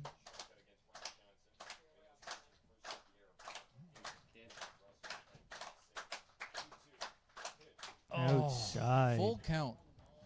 Sagan's body language a little bit on the struggling side. They say freedom is a struggle. We've been struggling for so long. We must be free. That is Upstairs. strike 3. That was in everybody's mind but the home plate umpires, and really that's the only mind that matters. That was a tough call. It's going to bring Jeremy Ramos home to score, who reached on an error there. So it's going to be an unearned run charged to Segem. And bring it up again, as Darren mentioned, the dangerous Evan Brock, in the game. who's probably going to be a little want to redeem himself after that strikeout back in the 4th. Yeah. And you talk about margin for error, right? Like an inning that should be over isn't. And then the umpire who needed some margin for that error, which was his last call, but he doesn't really get it because the bases are loaded. So, here we are. It's 3-0. The game on the edge of a knife right now. It's a high foul off there by Brock. He's quicking the whole 0-2. I mean, getting out of this where it's at right now would be huge. Massive. But you're going to have to go through a really good hitter. You're up 0-2, though. Got a little minor activity going on with a football in the Batavia bullpen. Brock fouls another pitch off. Brock getting a hittable pitch there. 0-2. See if the Ironbacks try to take him out of the zone a little bit here. His last K was, I believe, on a curveball, outside and low. See if they try to make him chase here. Nope. Our high fly ball. Gallo's going to make the catch for the 3rd out. Batavia gets one, and it's 3-0 as we head to the bottom of the 5th.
Welcome back to George Taylor Field. We got the bottom of the 5th on your way.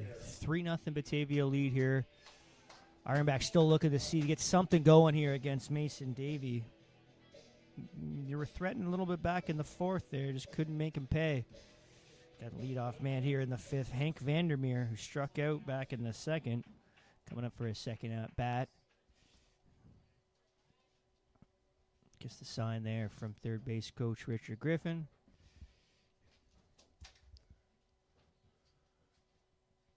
First pitch outside for a ball. I realized during that top half of the 5th, I decided to mark my entire scorecard on the wrong side. So I've done that. That's the worst. Down low there, 2-0. Vandermeer went full count last time, I believe, before he struck out. Strikeout, yeah. Only one swing of the bat, too, so he's probably itching here to let the bat off the shoulder, this one.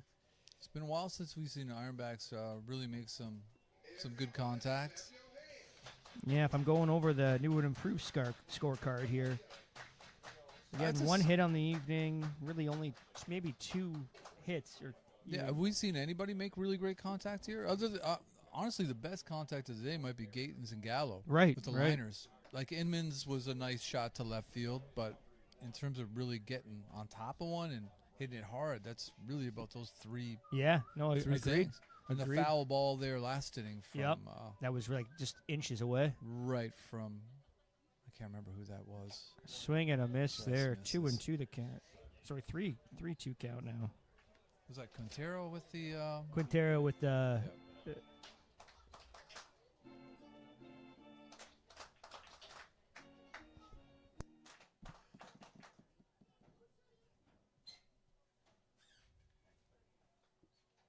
strike 3 call. Catches Vandermeer looking for the second time today. First strikeout of the 5th. same thing? That was a And Davey's been consistent. carbon copy of that. Davey's been consistent. He's got a strikeout in every inning so far. That's the 5th of the afternoon. You got Carter Shin here stepping up. He flied out to second base back in the second. Takes a first pitch strike.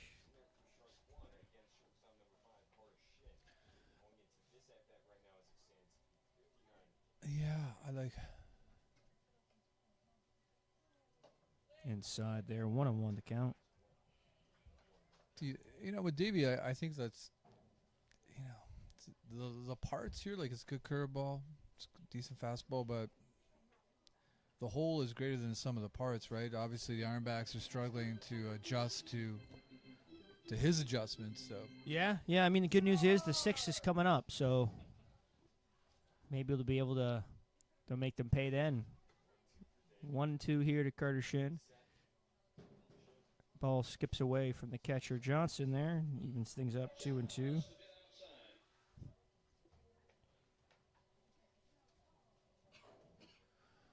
yeah, we'll see if they might not be leaning on the 6th inning magic a little bit too much. You know.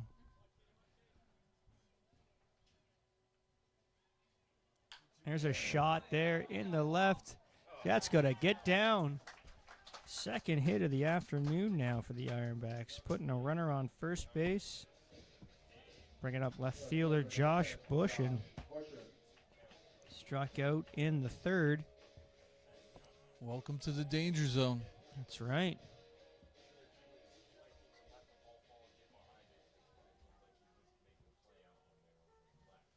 Bush and Cade last time. Hitting Bush and- 262 on the season. Yeah, the player of the game on Friday night against Geneva. On base all 4 times. Swings and fouls that one off for a strike. Just got over top that curveball.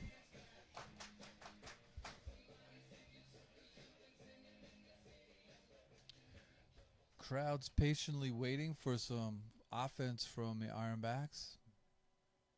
A lot of umbrellas out here this afternoon. Just outside there, 1-1. It's not a bad day, but we're in the shade, and we got a decent little breeze here coasting through the press box. So, Yeah, that breeze has been excellent all afternoon.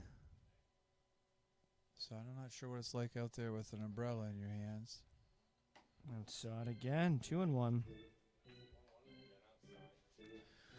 Merritt Organist trying to elicit something from the crowd who kind of got a little quiet here waiting for something to happen.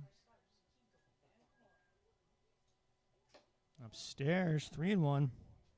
Davey a little frustrated with himself, taking a second. Got third baseman Cooper the Scoop Martin waiting on deck. Mel doing his best Ethel Merman impression behind me. Doing happy, you know what, clap your hands. There's a walk. There's no business like show business. Sorry for the Ethel Merman reference. That's the second walk of the afternoon for Davey there. Maybe showing the first kink in the armor here. Yeah, runners at first and second for Cooper Martin.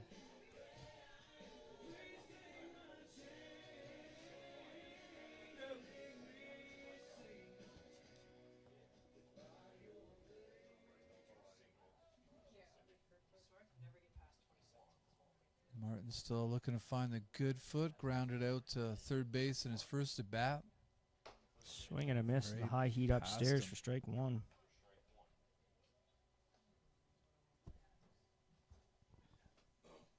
know if I've seen him double up on a fastball today yet. See if he does it here. Davey? No. Nope. There's a chopper down there to third base. Inman with the play. Oh, there you Can't go. make it. There you go. Error at second base. That was a nice little scoop. That ball had a chance to maybe just sift right through the infield. Yeah. So a decent. It was a nice snag play there at by third Inman base. there. But the toss a little offline, and the Ironbacks are now low to the bases here, threatening in the fifth. Devin Medor stepping up. Big moment for Medor here, trying to get the Ironbacks on the board. Grounded short last time.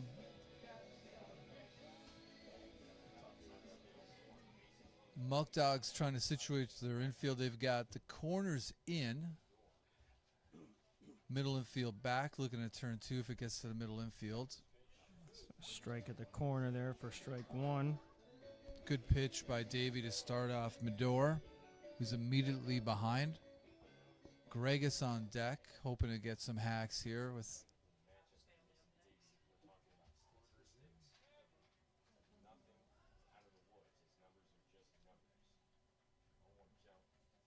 Oh, just missed inside. Little curveball. He didn't quite coax enough towards the inside edge. 1-1.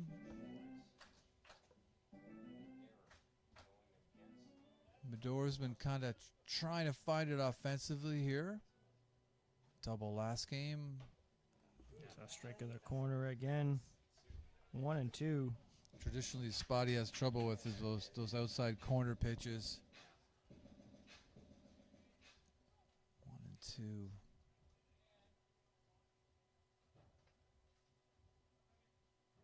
Davey's been so dominant so far. Fouls it off in the hands to stay alive. 1-2.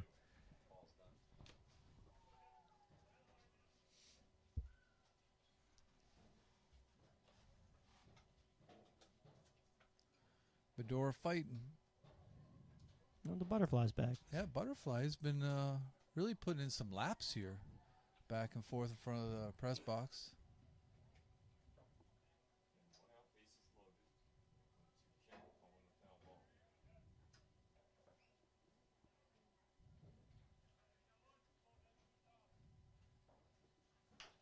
Chopper that's off the trouble. plate there. The toss for 1. Medor in time for the double play, and down go the Ironbacks, leaving the bases loaded in the fifth.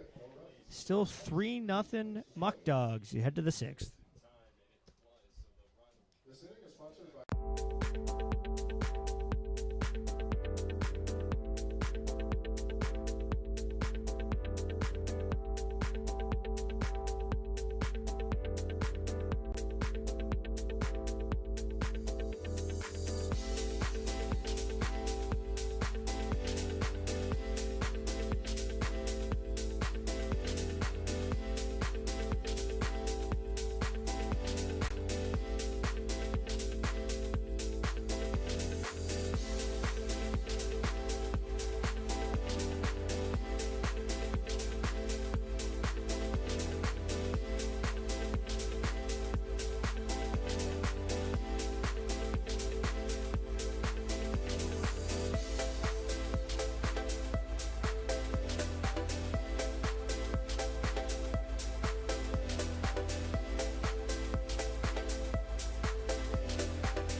Welcome back to George Taylor Field here for the top of the sixth. 3-0 Muck Dogs lead here. Ironbacks leaving the bases loaded in the bottom of the fifth. Unable to cash any of them in. We got a new pitcher on the mound here for Niagara in the sixth, Caleb Locatelli. Coming in much to the crowd's appeal there. Big crowd coming in for him.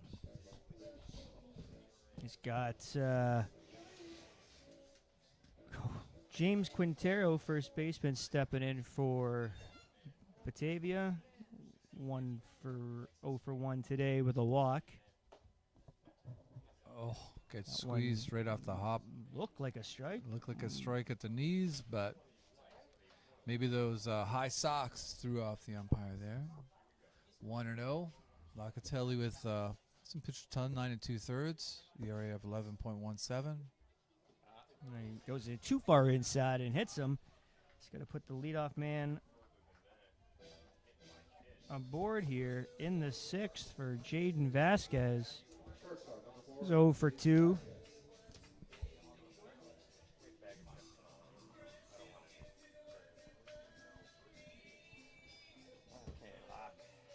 Tough start for Locatelli. Here comes Jaden Vasquez. They've been running wild on the Ironbacks today. And I have to say that Gayton's been fine behind the plate. It feels like they've been getting massive jumps off the pitchers. Down low for Locatelli ball missing low 1. and away.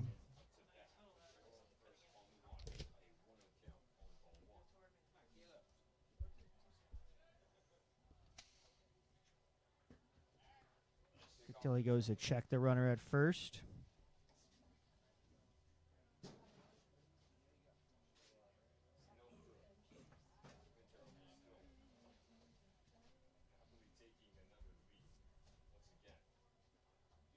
Ooh.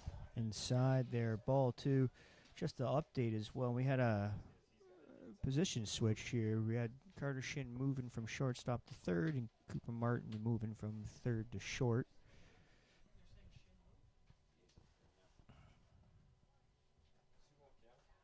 It's a shot down there to third base, handled by Shin over at third for the out there.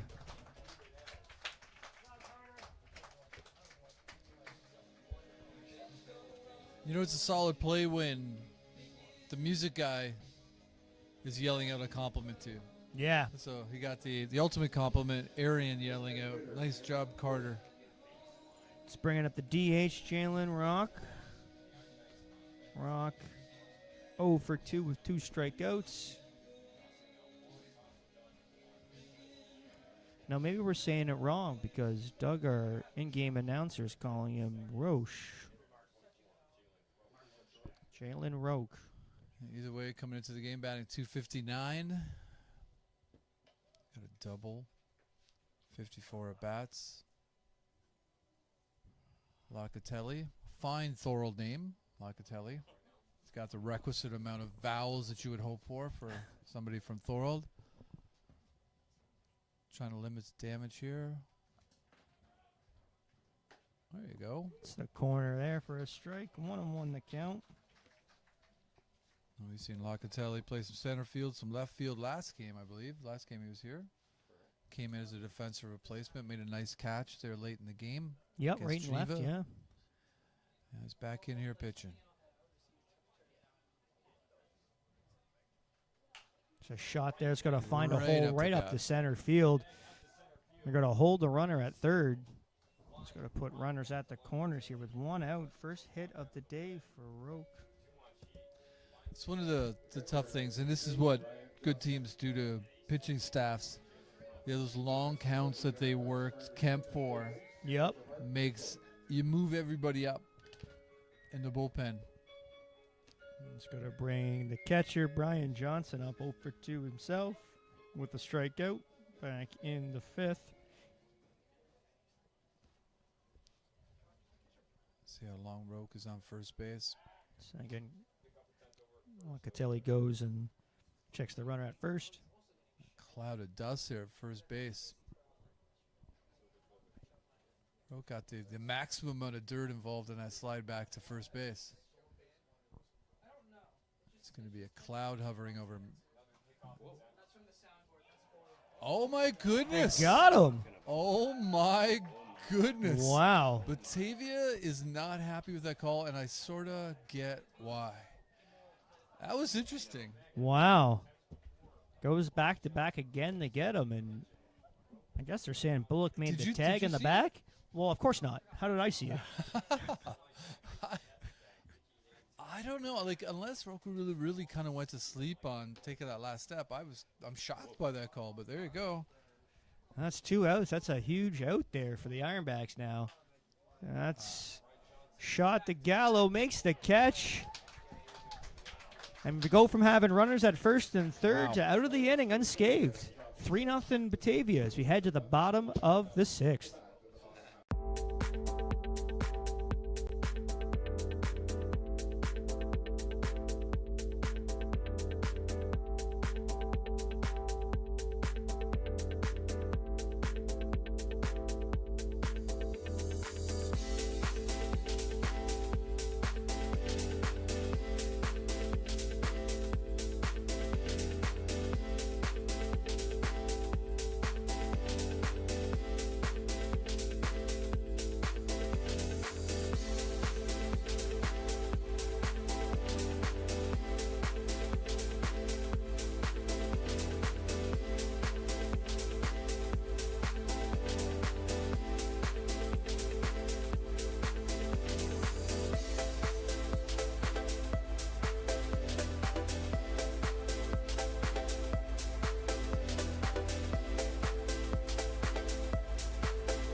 Welcome back to George Taylor Field. Bottom of the 6th on your way. 3-0 Batavia. Again, the Ironbacks are threatening in the 5th there. Left the bases loaded. Let's see if they can keep a little bit of that momentum here and keep their hands on the pop up and down handle is on the train that Griff would tell the team. Yeah. We'd have to really expand upon that story. Yeah, the story gets worse and worse when they tell it. So Richard Griffin, working at, well, since you brought it up, now we got to explain it to people. We're like, what is he talking about? Hands on what? Train? Like, what doesn't make any sense? I've never heard this. Richard Griffin working on the railroad back in, I think, 1957. That's a shot there. Oh, that's going to be interesting at first. Well played. Not even close. Defense. It matters. It's a great play by Quintero there at first base. One pitch, one out. Well, the magic of the 6 is on your way, but that's not a good start. So not at all. Fenwick looking for something to happen good for him today. 0 for 2 with 2 strikeouts. Okay, let's go get the bat on the ball. He's had a couple opportunities, a couple pitches that were hung up there for him to hit, and he just didn't. Umpire swatting away. I'm not sure what. Hope it wasn't the butterfly.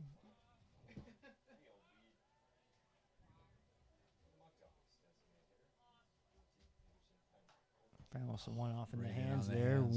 0-1.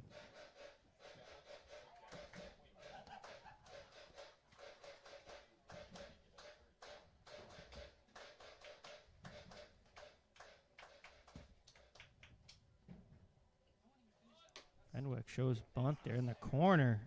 In the hole, 0-2. Yeah.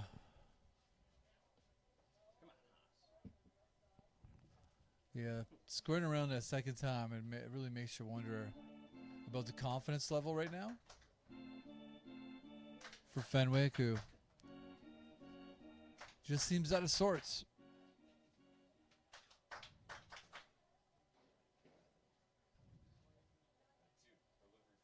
Swinging on me, Smith, strike 3, third strikeout of the afternoon for Fenwick.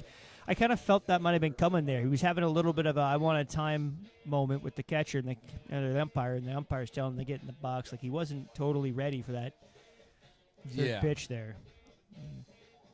Yeah, it is looking like the Ironbacks have gone to the well a few too many times, looking for sixth innings magic. Yeah, Gayton's here, though, who's been arguably the best guy up at the plate, one at bat to another in terms of being competitive up there. He's quickly behind 0-1. Nonetheless, he's 0 for 2 today. Liner to short. Upstairs, 1-1. A fielder's choice when Bushin got caught in the rundown between second and third. Gregus. Yeah, sorry, Gregus. The other left-handed It's guy. hard to confuse because he's wearing another jersey too. So inside, 2-1. Almost looked like a clip gate on the way in. Davey keeping his consistency going there with his 6th strikeout of the afternoon. One in every inning. He's this far. bedazzled them. It's down low, 3-1 now.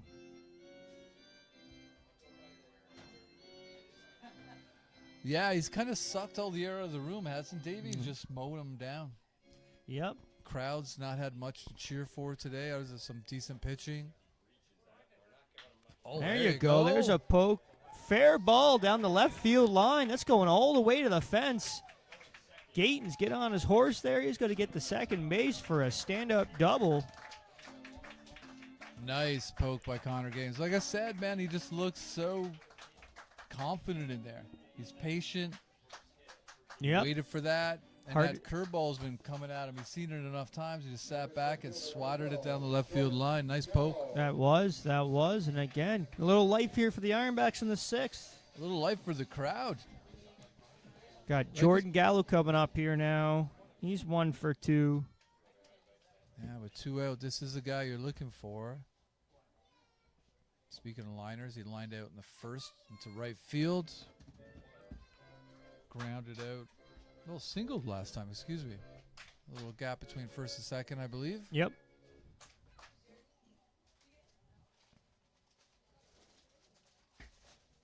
Yeah, that was the first hit of the afternoon for the Ironbacks. Just Gallo's single to right. Oh. Nice pitch on the outside corner, 1-1.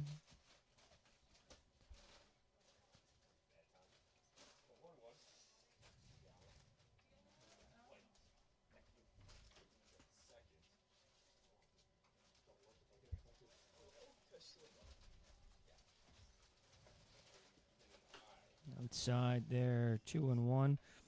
Just to update everybody there. Looks like the Batavia bullpens replaced footballs with baseballs, and they're actually warming up now. Yeah, it's got to be near the end of the line for Davey.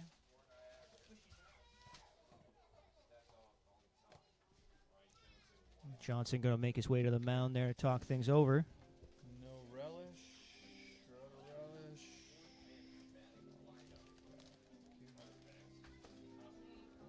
We're setting it Man, out there. hot 2-1 dog with the a count. relish, man. What's a guy to do? I'm kind of glad you didn't grab extra mustard. That could have got messy in here. Yeah. Well, that's the problem. Now it's just all mustard. At least you got your cheesy poofs, you know. There you go. I got my Cheetos. Should keep you happy. 2-1 count, 2 out. Upstairs, 3-1 now. Josh Bullock on deck.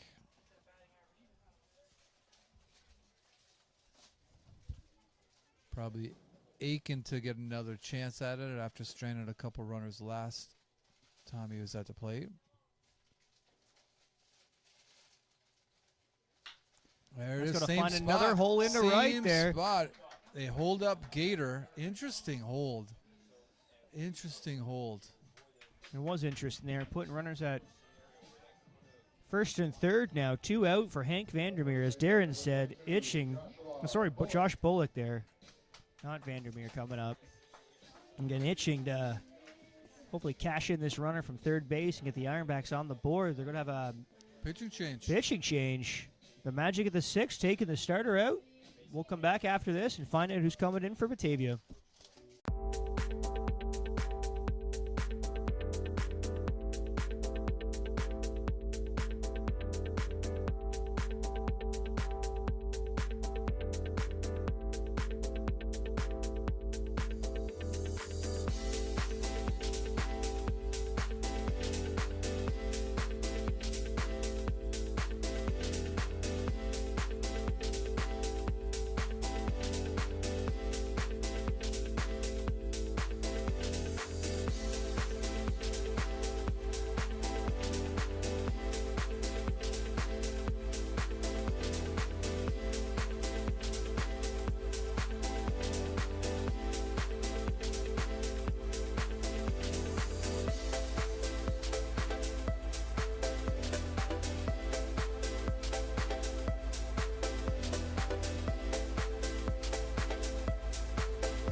Welcome back to George Taylor Field. We've got runners on first and third, 2 out. It's the Ironbacks trying to keep the magic of the 6th inning alive. And it's Josh Bullock at the plate, stepping in against Walter Garrett from Trinity College. Jesse's had a rough season thus far for Batavia. This will be his 6th appearance. He's got more. Actually, I take that back. I'm looking at a scorecard from about 3 weeks ago. So. Oh, okay. Well, I'll look at it. It's missing high there to start. And that's kind of been the problem that he's had, because his ERA is 17.47 based on 11 and a third innings, 19 walks, 10 Ks. I think the 19 walks is probably where you find the source of the challenges thus far for him. Yeah, we were watching him in warm-up there, and he just was having difficulty kind of hitting the zone there. Yeah. Actually, we called the catcher to go talk to him during a warm-up. Yeah. He's a big dude. See. Like, you can hear those fastballs down here, so he's got a little bit of sizzle. He's behind 2-0. It's a Bullock lefty-lefty matchup. Yeah. This is low and away, and that's 3-0 now. kind of as that. Sometimes, stats, particularly when we're talking about small sample sizes, don't always tell the tale in this league, but definitely you can see the struggle with the strike zone. Their relationship is not in a good place, the strike zone and Walter Garrett. There you go. There's a fastball right down the cut. And that had some sizzle to it. It did. 3-1. Gallo, pretty modest lead off of first base. Oh, Upstairs. That's going to load the bases again for the Ironbacks here in the 6th. and we got two big left-handers facing off here. Yep. Hank also has not had his best day. He's 0 for struck 2 out with a 2 couple strikeouts. times, both off of after pushing the count to full, That's right. and both, I believe, looking. Yeah. Did he go down looking both times? Both times looking, yep. So it's Walter Garrett, who's had a lot of batters do a lot of looking at his pitches. It's a massive opportunity here for the Ironbacks. Now at 20 walks and 11 1/3 innings. There's a chopper. Up the tough hop. hop on the second baseman. 1 scores. 2 scores. The Ironbacks are on the board here in the 6th. Darren, the magic of the Still 6th. alive. It is still alive.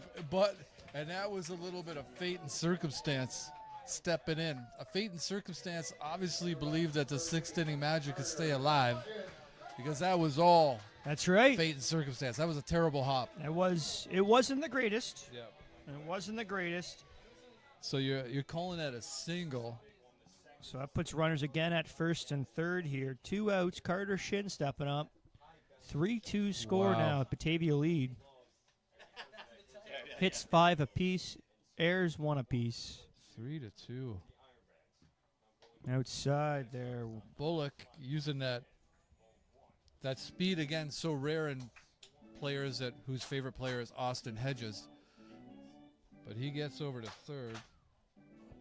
And now Carter Shin, who had a nice line drive single into left field last time, gets an opportunity to tie this game up. That ball down low. Nice Oh. block there by catcher Brian Johnson. Bullock, Big Papa, holding out a hand to Josh Bullock. Don't you go anyplace. See if Vandermeer is a beneficiary of that tough hop. Looks to take second base here.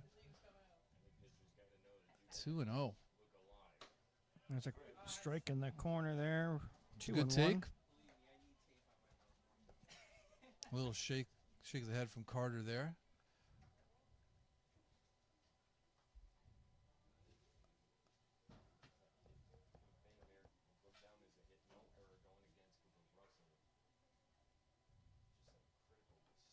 Oh, Fouls that one off to even things up 2-2.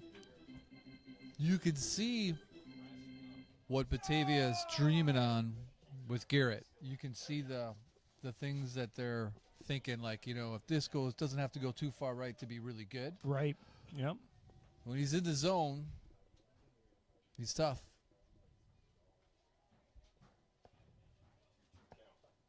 But even sometimes it's not so much about the walks as you're always in bad counts, forced to give guys a little more beefy pitches than you might hope. Mm-hmm. But he's 2-2 here with Carter.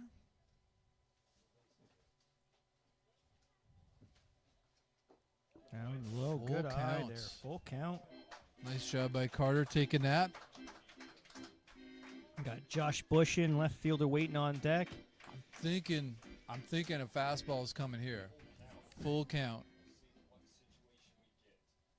Another lefty on deck and Josh Bush in. There it is. There's a chopper to third base. Inman handles it. Throw to first. In time for the out. 2 runners stranded, but they get 2, and it's 3-2 as we head to the top of the 7th. After 6 innings complete, Black Dogs 3, the Ironbacks 2.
Welcome back to George Taylor Field. Top of the 7th. The Ironbacks just cut the lead down from 3-0 to 3-2. Caleb's Locatelli. Got a lot of Caleb's on his team. Caleb Locatelli in for his second inning of work here. And he'll start off with Jeremy Ramos, who's been a tough out. He's walked, reached base on error. Trying to keep this game within striking distance for the Ironbacks.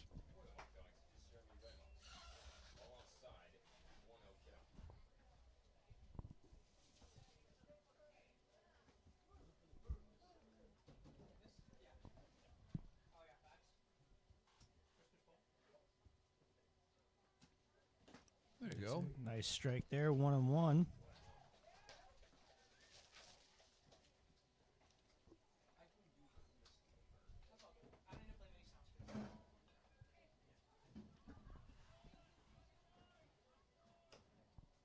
Just missing a little bit high there. 2-1 is the count.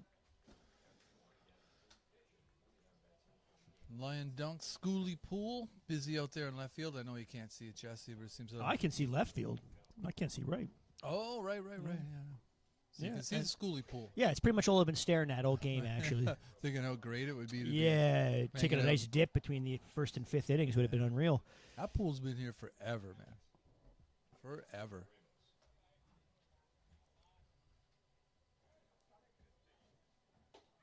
Strike at the corner there. Merritt, once known as Slabtown.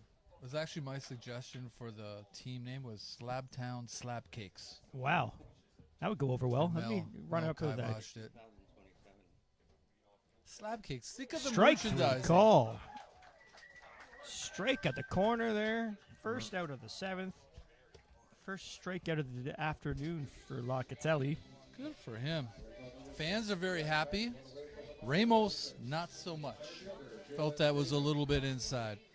Let's bring it up. Leadoff man, Jalen David, still looking for his first hit on the afternoon. 0 for 3 thus far. David's had some rough games here. Last 2 games, I feel like. Okay, so foul off there for strike 1. A little bit, I think, in the field last time we saw him. Do you remember that? Felt like he just had some, sort of combination of bad luck and... Yeah, it sounds about right. Yeah.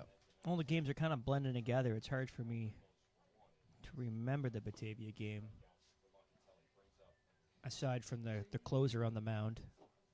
Owen skips away. 1-1 the count. Just remember the comeback, the grand slam. Yeah. David's been real good for Batavia, though. As we talked about, came in this game batting .358. Been running amok on the base pass here in the Perfect Game Collegiate Baseball League. A muck by a muck dog? Yeah, I didn't even think of that. Just riffing there. That's what I needed. That's what I'm here for. Thanks. Close the loop. 2-1 the count. Jackson Inman on deck.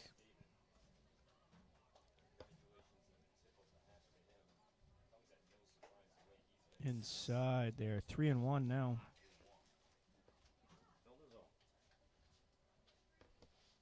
Caleb trying to bear down. You definitely don't want to be walking Jalen David. Not with Jackson Inman on deck. Strike 2. Another full count here. Oh, boy.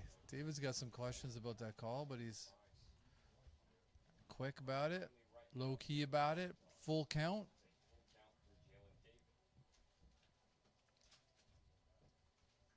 Long look in from Locatelli. That's quite a rip left in the there. left field. My goodness. That's gracious. going right to the fence there. It's going to be a one-out double for Jalen David. Some power that we haven't really seen from David in the games we've played against Batavia. He stepped into that one. Did he ever? No doubt. That was a kind of thigh-high fastball that got treated the way sometimes thigh-high fastballs tend to get treated. And now the thing that's probably going to be on the mind of Locatelli here with David standing on second base is he going to be standing on third base in no time?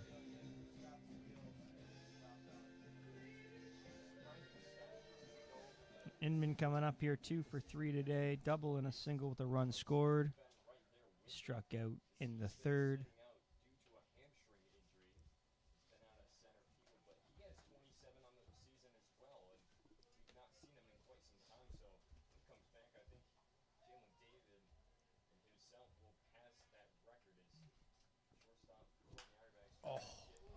Deep to left, but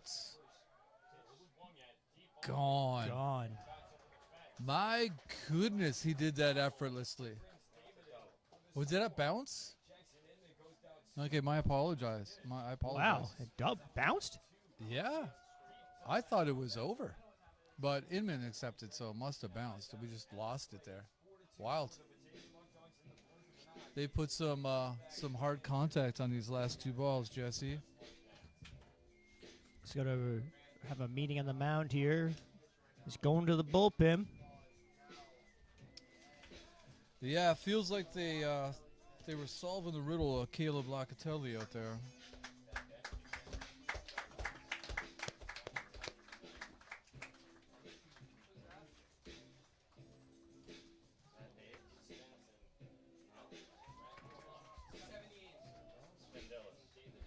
You got Jeremy Svendilis coming into the game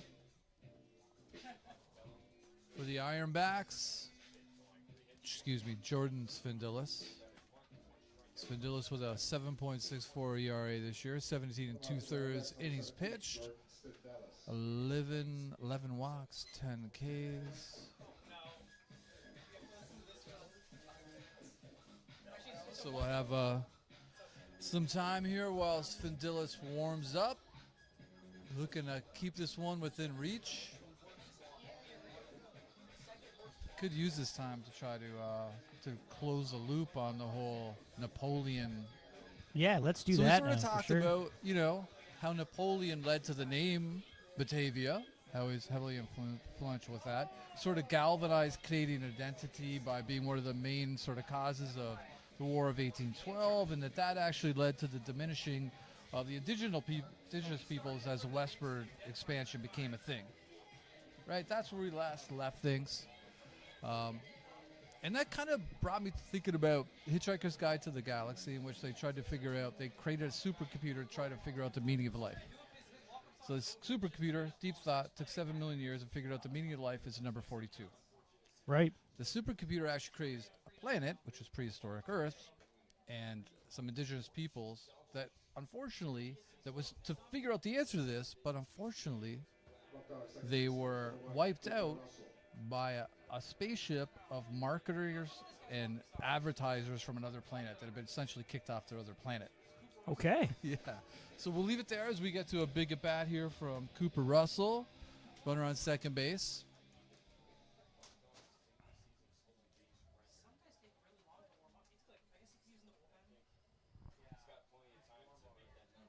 We saw Svendilis at short on Friday.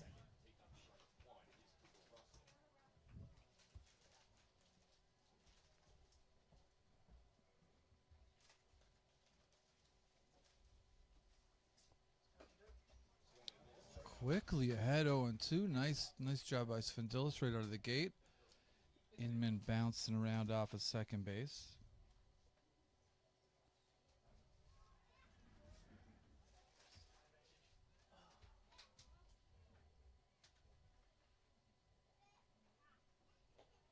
Skips away gets from away. Gates there.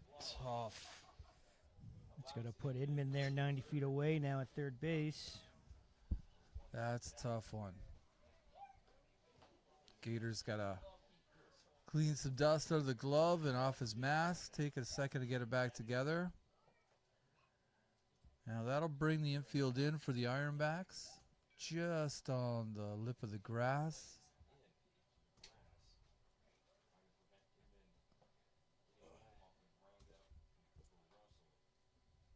Russell 2 for 2 today with a walk. Evens up a count at 2-2. Yeah, Russell also stolen 2 bases and scored a run. It's a shot down. Foul. Foul. Just Wow. foul. Batavia's laying some bats on the balls this inning, that's for sure. They're not getting cheated in these strokes.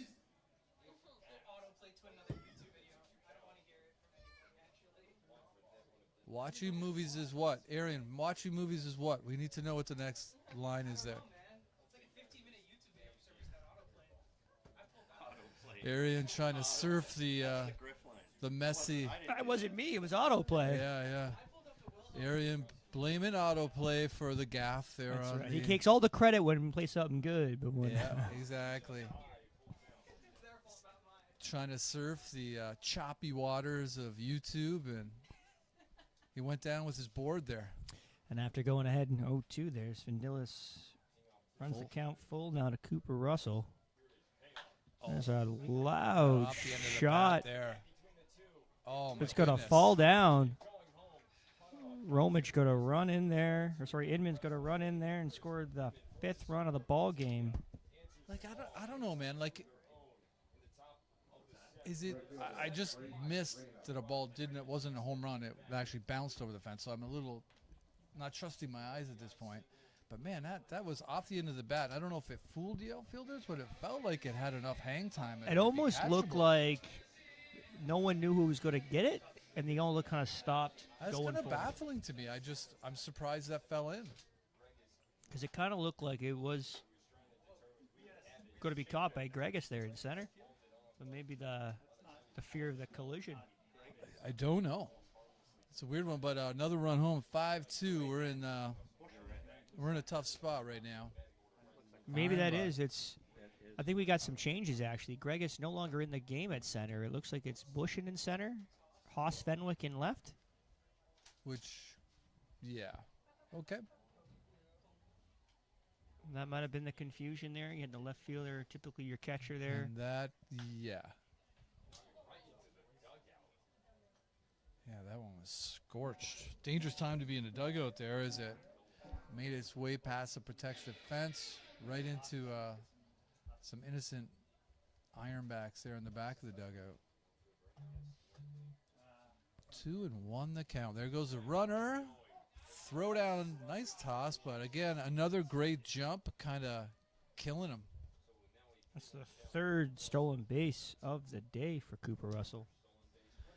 Yeah, the 6th inning magic quickly gets a rebuttal statement here from Batavia.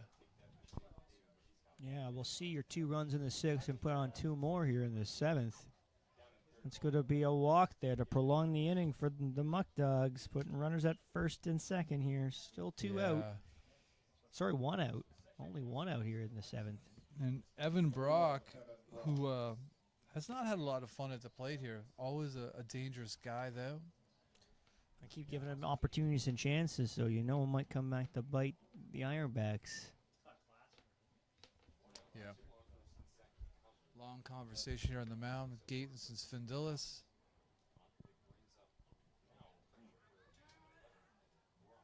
Once again, the game sort of hangs in the balance to a degree for the Ironbacks to try to keep this from getting out of hand.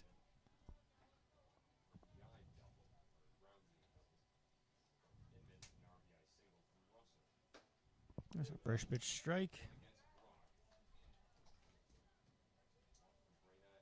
Brock not looking necessarily all that confident to play thus far, but they've stinging some balls this inning, so he's looking to be the next contestant on that ride. 1-1 now.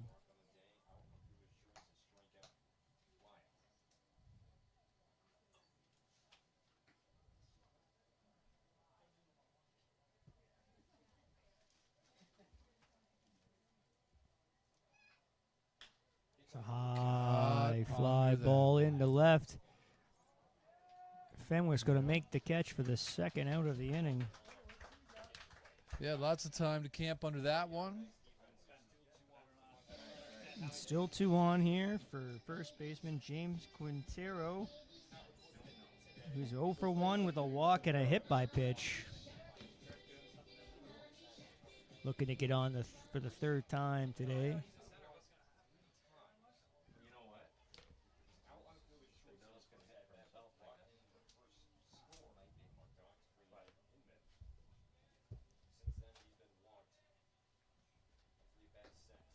Inside there for ball one. Just misses.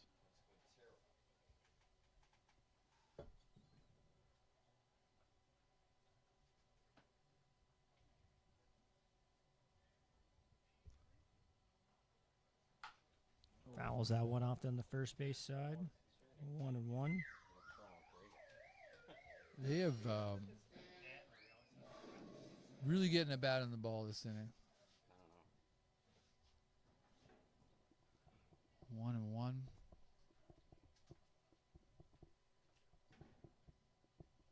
Runners on first and second. There they go. Russell's going outside. Gayton's down to second base. Not in time. Double steal. Fourth stolen base of the day for Russell. Be the second stolen base for Rene. Well, we've talked about it on previous broadcasts. That when you're looking, what are the chinks in the Ironbacks armor? Opponents running wild on them. Yep. Like they're almost dead last in the league in stopping the running game, and it's certainly reared its head here. There's a swing and a miss by Quintero. 2-2. One strike away from getting out of here in the seventh.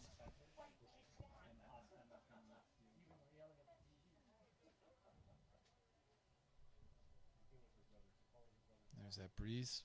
Wonderful thing.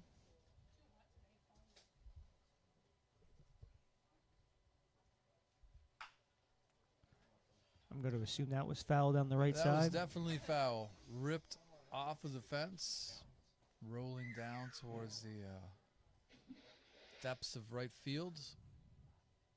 2-2 the count. Svendilla's trying to miss a bat here. Upstairs, runs the count full. It's the fourth full count of the inning here for Batavia.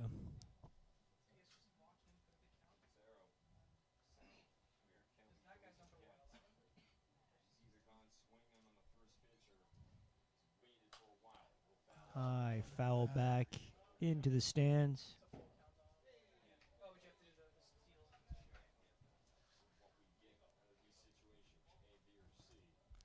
Everything resets here. 3-2 count. Kind of the challenge that Svendilis has had is missing a bat in these crucial situations. Just a pitch that can do that more consistently. That is there a it pitch, is.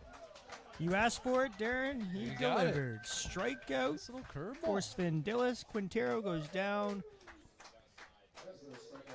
5-2 Batavia as we head to the bottom of the seventh.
Welcome back to George Taylor Field here for the bottom of the seventh. Just having our seventh inning stretch.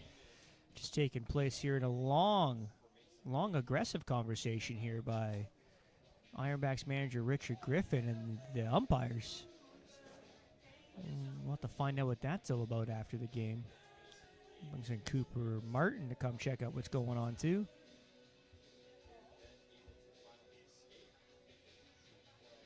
We got it coming up here for the Ironbacks in the 7th. We got Josh Bush in left fielder, Cooper Martin, who's moved over to short, and second baseman Devin Medor. Still a long conversation taking place. Again, he's getting a little heated. For a man who said he never gets emotional out there with the umpires, he's looking a little testy.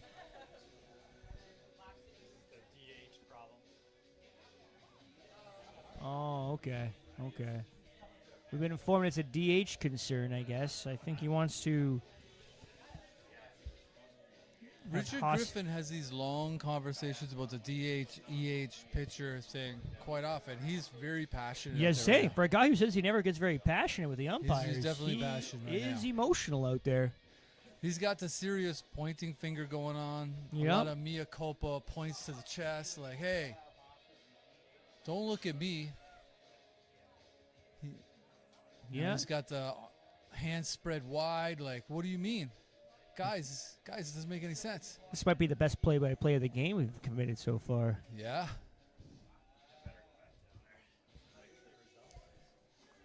5-2. Oh, he was trailing away, but now he's coming back. Oh, no, the umpire's gesticulating. There's some, like, rebuttal gesticulating coming from the umpires. Like, no, that's very negative hand motions, too. It's very... I don't care what you say. Wow, this is really something. It's a good opportunity for me to talk about the meaning of life there. Yeah, you might as well do it. So we left off, all the indigenous people were wiped out by crashing advertising executives and marketers who were like turning leaves into currency and then having to burn trees so there wasn't too much currency around, that sort of behavior. So back to Napoleon. On April the 11th, 1814, he was exiled to Elba. On April the 11th, 1947, Jackie Robinson led the way for integration of black players into Major League Baseball. Right. Out of exile into the major leagues. That's right. Pretty big deal. What number was Jackie Robinson? Number 42. Right. What was when the meaning of life was discovered? Do you know what it was from Hitchhiker's Guide to the Galaxy? I'm going to have to assume 42. The number 42. Right?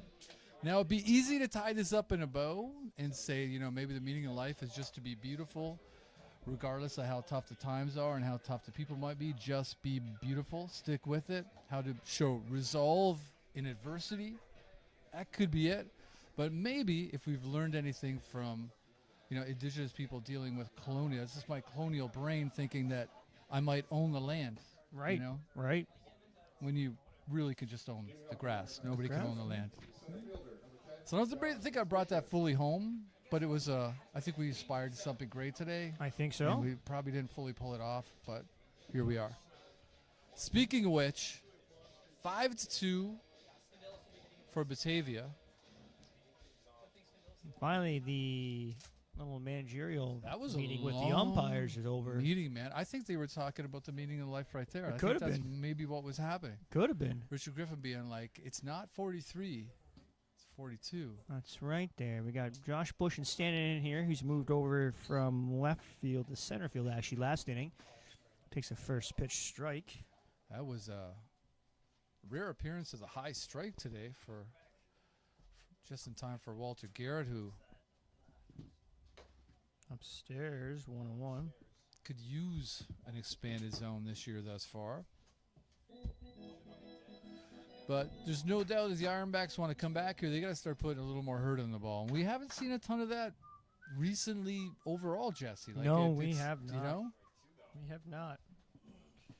1-2 now to Busham. Yeah, at some point it's going to have to be more than walks and fortuitous bounces. You got to put some hurt on the ball. And thus far tonight, it's really just been Gallo and Gatens. Yeah. 2-2 the count here. Bush and lefty-lefty matchup.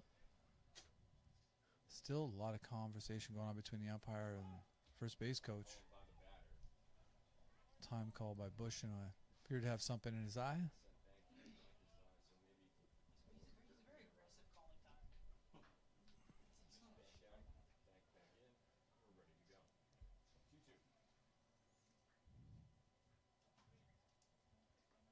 Outside, 3-2 count.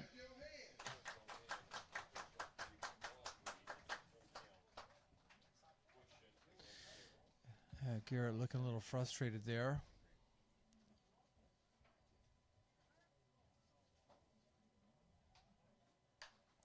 Bushin fouls that one off into the Batavia bullpen. Nice job staying alive there. That was a tough pitch.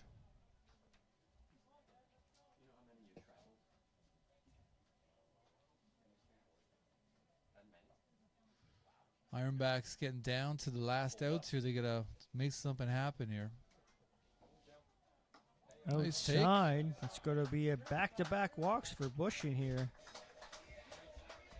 Puts the leadoff man aboard here in the 7th for Cooper Martin.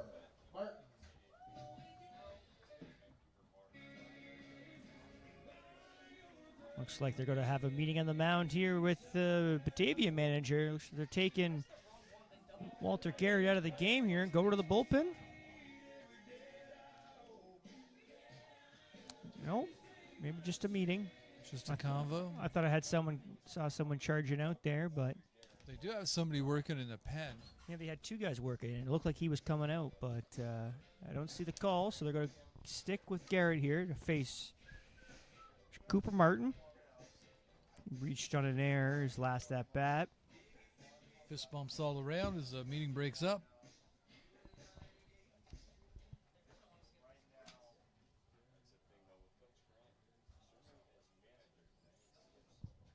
And have a little manager conversation now. Nonetheless, senior Garrett remains in the game. No outs. Bushin stands on first base. Cooper Martin steps up to bat. Oh. Outside there for a ball. You can see him kind of loosening up, and you can the velo ticking up as he does. A little stray from the strike zone there with the first pitch, though. Oh, Fouls that one off, 1-1. tied him up inside.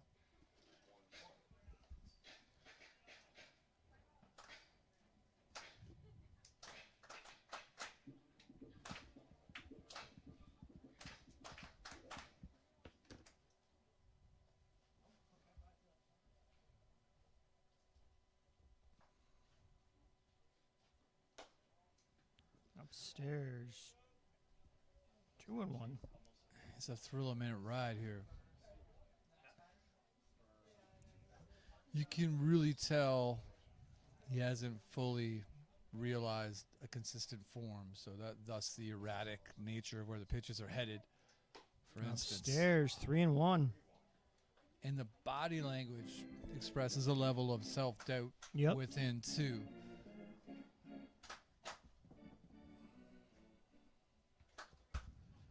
Three and one runner on first. Nobody out. Ironbacks trying to get something going. Oh. Martin swings at the 3-1 pitch high in the air. Caught by center fielder Jalen David for the first out here in the 7th. It's going to be Kieran Cutler coming in to pitch hit for Devin Medor. Pitch hitting for the Ironbacks, number 23, Kieran Cutler.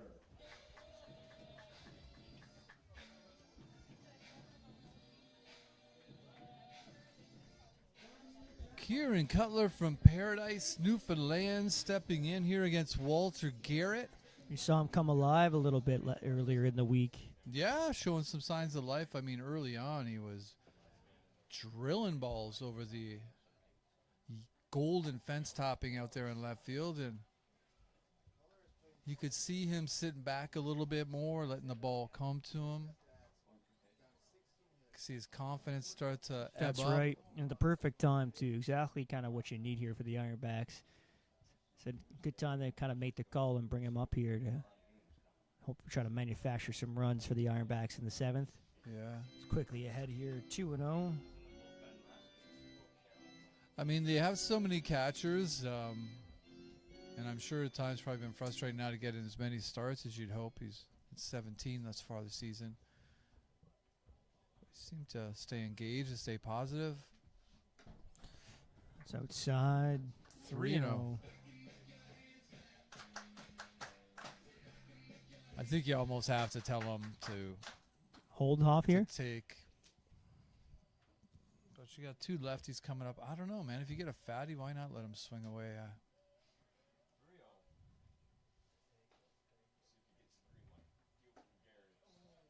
It's a strike there. 3-1 to count now. Nice pitch from Garrett.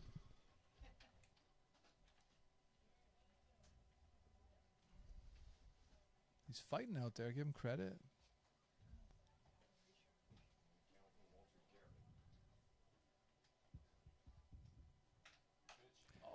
So Just a little foul down the right field line. 10 to 15 feet. For those of you like Jesse who were blocked by a giant piece of wood. That's what happened. Yeah. I saw it till about the inch past in front of the first baseman. Then after that, I lost it. So Full count now on Cutler. Was really tied up by that pitch.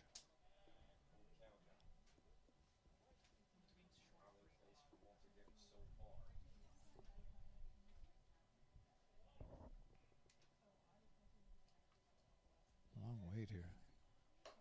upstairs, that's going to be a walk. Second walk of the inning here for the Ironbacks. Put runners at first and second. And so Gregus is still in the game. I'll have to figure out what's going on with the fielding thing, because it didn't look like he was playing center last inning, but nonetheless, he's up the bat here. True. Maybe that's what the big commotion was going on. They moved him to DH, perhaps? I don't know. Embrace the mystery, Jesse. Yeah, you know. Oh, good pitch. Start him off. He's got to be tough for lefties when he's humming like that. And I'll bet you it's really frustrating for him to not be able to find the zone as consistently as he wants to, because you could see that dominance is a possibility. Yeah.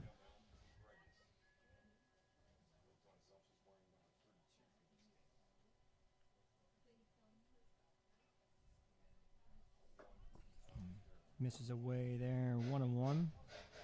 I honestly think, like, if you're sitting there, like, just throw fastballs, dude. It's really been working for him, right? Yeah. And he's got a bit of a heater, so. Especially the lefty-lefty matchup, like. I think he's going to overmatch guys a little bit just doing that. And there's Away two again soft. there. 2-1. Two soft cone deliveries there. Just missing low and away. I'm already thinking about my post-game ice cream possibilities. Oh, Soft serve pitching. maybe you'll learn it, Darren. We'll see. There's a little shallow ball. It's going to drop into center field. Bushin's getting the wave home. It's going to be close. Out at home. Great throw by Jalen David. Gets Bushin at home there. What a... I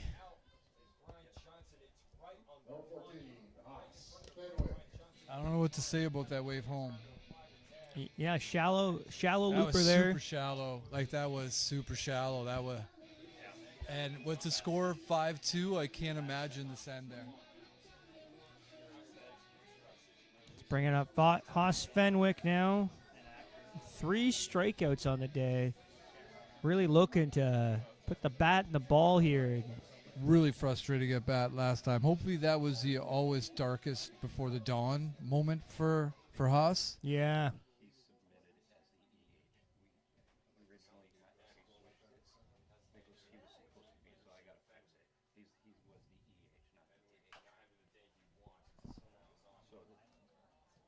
Man.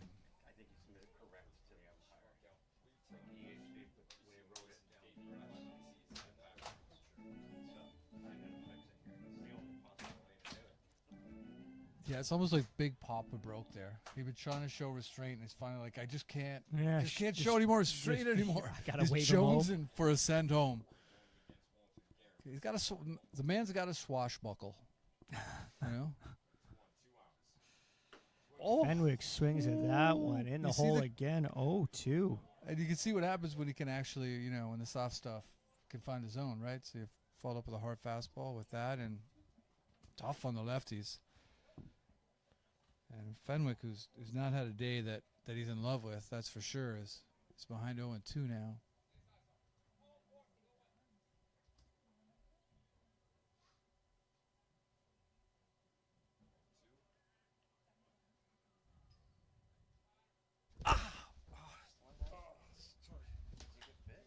Fenwick gets the bat to the ball, but skies it to center field. Daley makes the catch. This could be the third out of the inning. The Ironbacks leave 2. And it's 5-2. Muck Dogs lead as we head to the top of the 8th.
Welcome back to George Taylor Field here for the top of the 8th. 5-2. Muck Dogs lead here. They got a new pitcher on the mound for the Ironbacks, Michael Gregus, who we've yet to see for the Ironbacks pitch, but he's up here for the Ironbacks in the 8th. Darren's still trying to recover from whatever is attacking him over to my left here.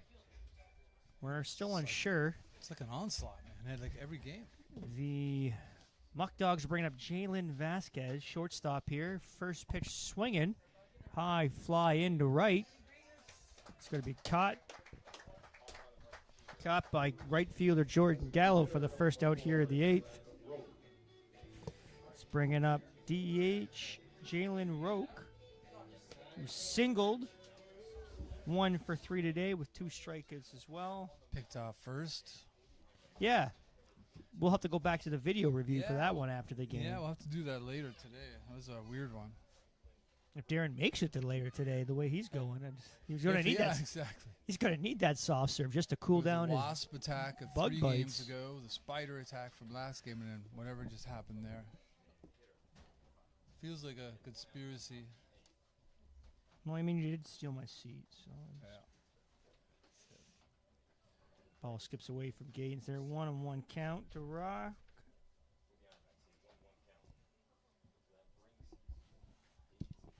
Yeah, like I said, sort of that's the problem with Kemp getting bumped out early there after the 4th is moves everything up, and then you kind of end up where you're at right now with Gregus pitching. And I'm assuming they just had kind of a shallow depth chart today anyway. Yeah, maybe that's what the big conversation was about between the manager and the umpires, was having Gregus come off a center field, which is why he's still in the lineup. So maybe I was correct in having Bushy move to center because Gregus is coming out of center to go pitch. Even it up there 2-2. Oh, Gator just couldn't hold on to that one, or it would have been a K for Gregus, who looks like he's just pretty much got a compact kind of fastball delivery going on.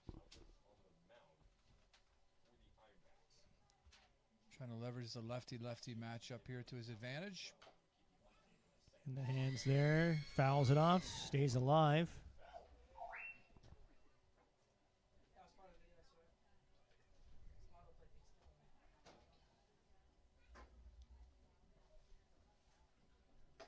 Upstairs, that's going to run the count full.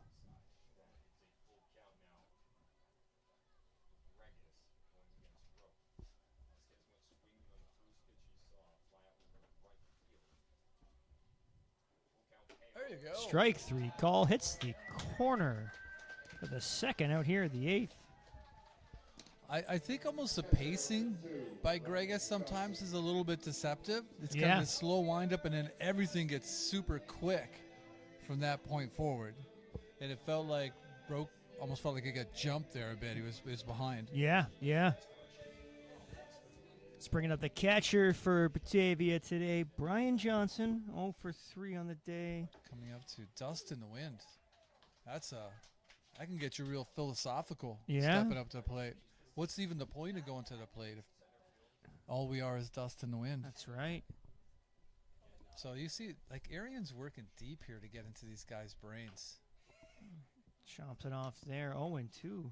It's working for him. What are you going to do with an Arian send some philosophical, deep, heavy thoughts your way as you go to step up to the plate?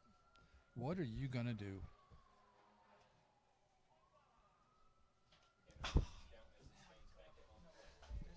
That's his thing, man. It's ridiculous, dude.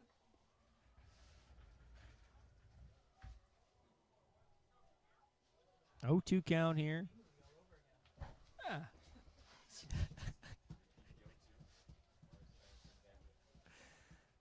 Upstairs. 1-2 now. Count. It's like a horse fly or something. It's crazy, man. You know, if you're an insect, like, at least have respect to bite someone when they can at least see you. And 2 inside there. That's going to hit Johnson. 2 out now, hit by pitch.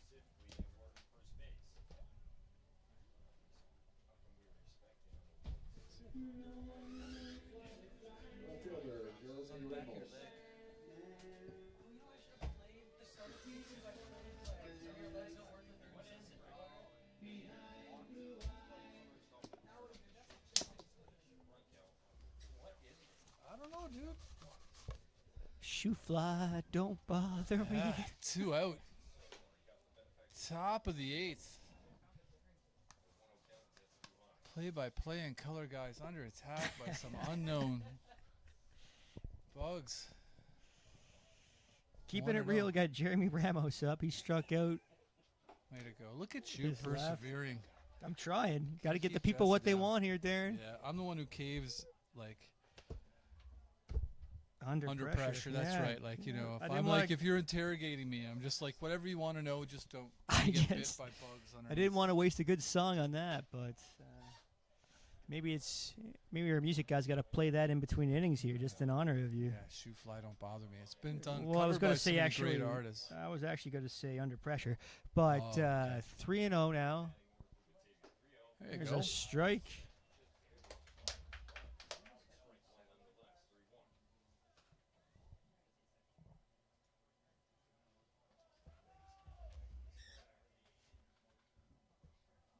There we go. Runner's Goes going. runner. Strike 2. Good toss by Gatens. It's not in time there. It's going to be a stolen base for Johnson.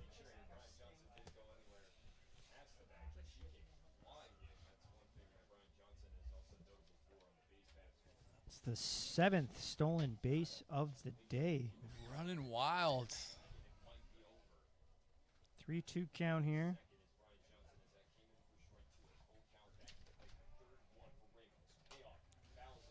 Fouls that one off, stays alive.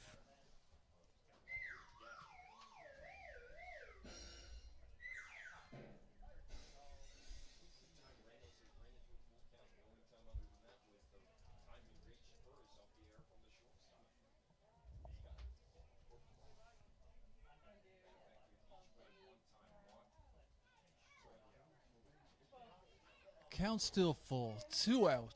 It's hard to keep focused on this game. Runner in scoring position here.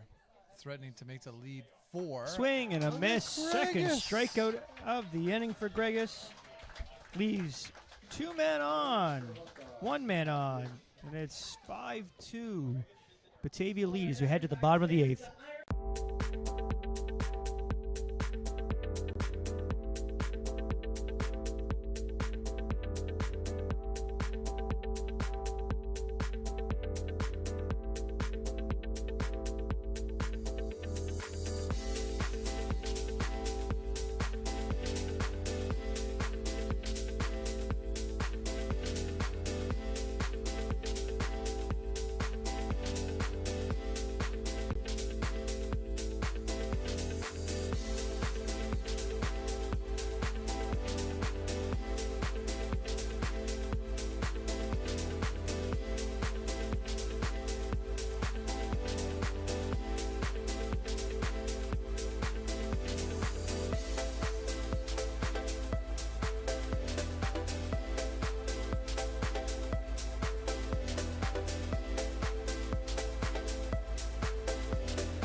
Welcome back to George Taylor Field here for the bottom of the 8th. Still a 5-2 Muck Dogs lead. Got a new pitcher coming in for Batavia. Landon Stoddard struggling in this spot on the early going here for Batavia. He's coming in to face Connor Gatens. Gatens really one of the only few Ironbacks here that have been showing some pop at the plate here. Doubled his last at bat, came around the score in the 6th. Stoddard, 8 2/3 innings pitched thus far this season. 17 runs given up. His ERA is 15.58. 5 Ks, 6 walks. So, unlike the last pitcher, his problem has been giving up hits. Quickly behind at Gatens.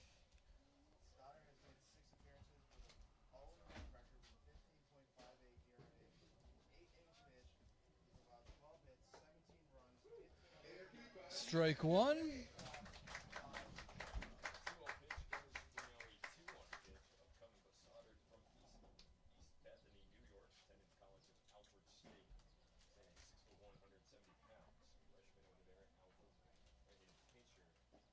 Down low there, 3-1.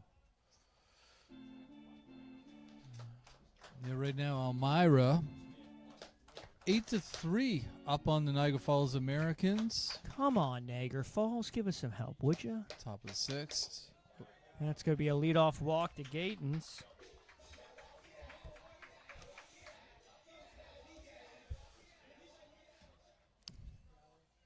Jordan Gallo's been up to his old tricks this game. 2 for 3 thus far.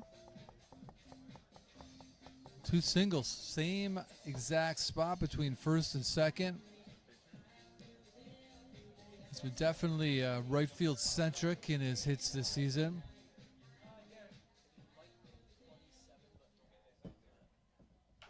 Oh, a that chopper there. Could be could trouble. be trouble. Oh, he got it. Wow. What a play by Inman, who that ball looked like it would give him real trouble, but he was able to barehanded to make the toss to get Gallo. He at recovered first. nicely. It had the old lefty kind of tons of spin on it. It looked like he got it. Gallo got it off the end of the bat. So that first bounce took it towards the left field line, thrown out the third baseman. Let's go to bring up. Sorry?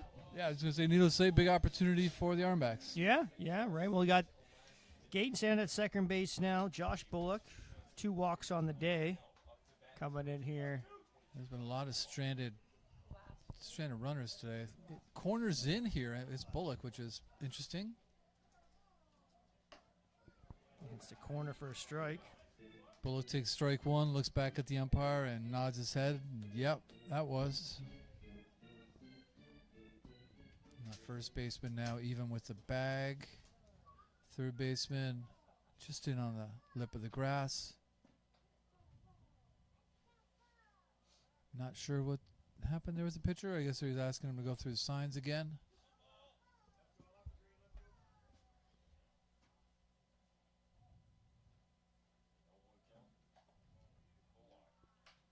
Bullock in the hands. He swings, flies out to the shortstop, Jaden Vasquez, for the second out of the inning here. Pitch hitting number 34, Ronan Glassberg. We got a pitch hit for DH Vandermeer? Hank Vandermeer. They're going to bring in number 34, Ronan Glassford. Huh.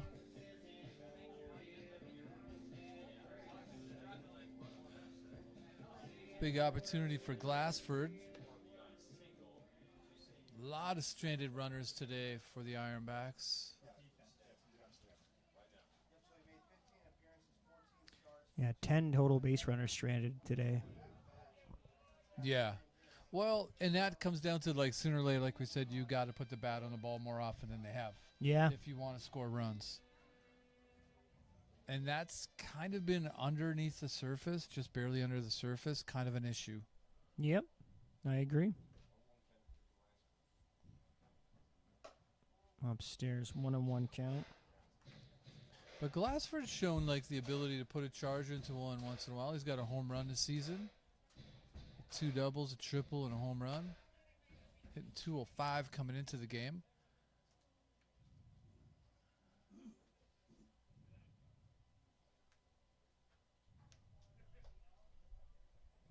Oh, swing and a miss there, 1 and 2.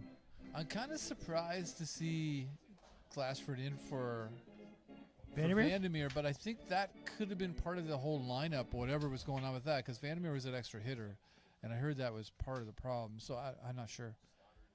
Well, there's a lot of confusion, right? Like I said, much Greg is coming confusion, off at center much to pitch. Consternation. Fenwick coming from DH to left field.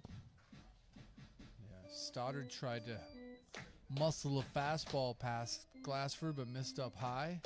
2-2 the count now. I'm paranoid now. Everything is touching me. I'm thinking it's a bug. So a chopper to first base, handled easily by the first baseman, James Quintero. The second out here. Let's go to advance the runners to second and third. Number 5, Carter Shin.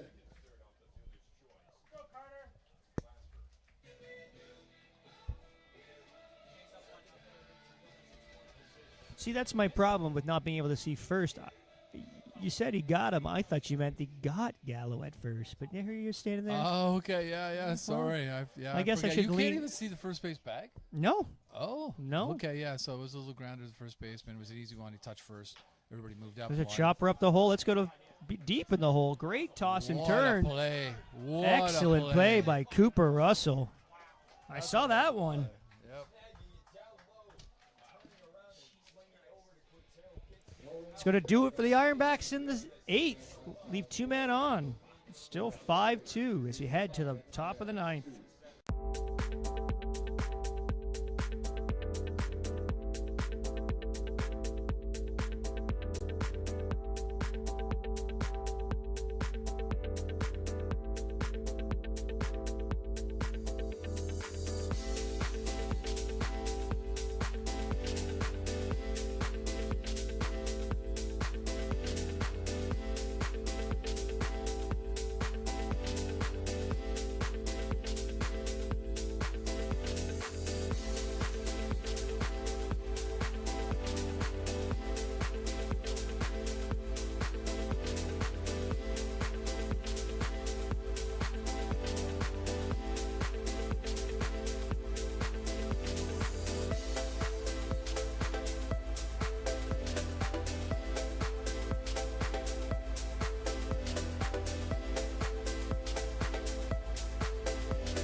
Welcome back to George Taylor Field for the top of the 9th.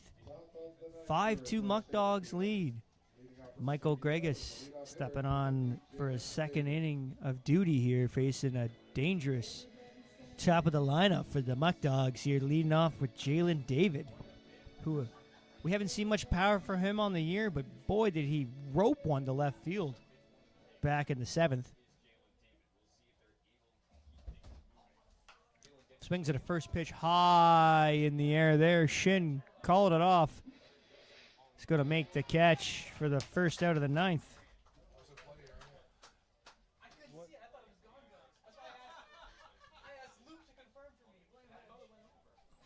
It's going to bring up the dangerous third baseman Jackson Inman, who not only is he 3 for 4 today with 2 runs scored and an RBI, boy, did he make a play at third base there to try to get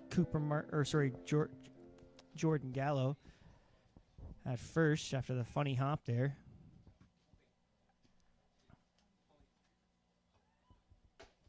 inside. Ball one. Gregus, pretty efficient thus far. He's got a couple Ks. Just one hit by pitch is alone besmirching of what he's done. It's a high shot to left. Fenwick getting in there. Bullock's going to make the catch, though, at center. Quickly, 2 down. Second baseman Cooper Russell. You know, it's the luck of the Will Mahara's jersey there being effective.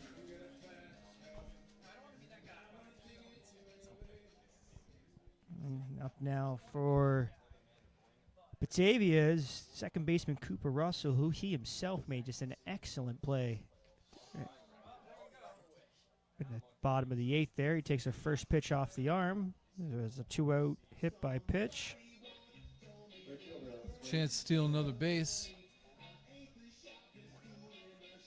Yeah, 4 today so far. Didn't even have time to say he's 3 for 3 with a walk, 4 stolen bases, an RBI and a run scored, so he's having a really good day. Braden Rainey, right fielder, stepping in here, also having himself a day. 0 for 1 with 3 walks, 2 RBIs, 2 stolen bases. I think everybody gets a stolen base today. Yeah, that was the giveaway at the park today. It's Everybody the gets a stolen base. Oprah Winfrey show of stolen bases, right? Everybody here from another country gets a stolen base. That's right. It's what's called, it's a little thing called hospitality. Yeah. Got to treat our guests properly, right? It's a strike there. 0-1.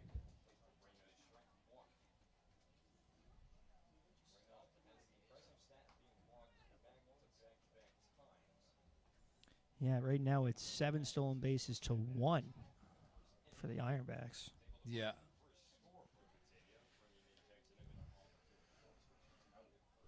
One. It's been kind of a frustrating game for the Ironbacks, you know? Like, not able to get much going, but you've had guys on base just enough to make you feel like you had a chance. It just keeps getting pulled away from you at the last second. There's a shot to right that's going to get down. It's going to go all the way to the wall there. Russell's rounded third. He's going to score easily with a stand-up double by Braden Raina.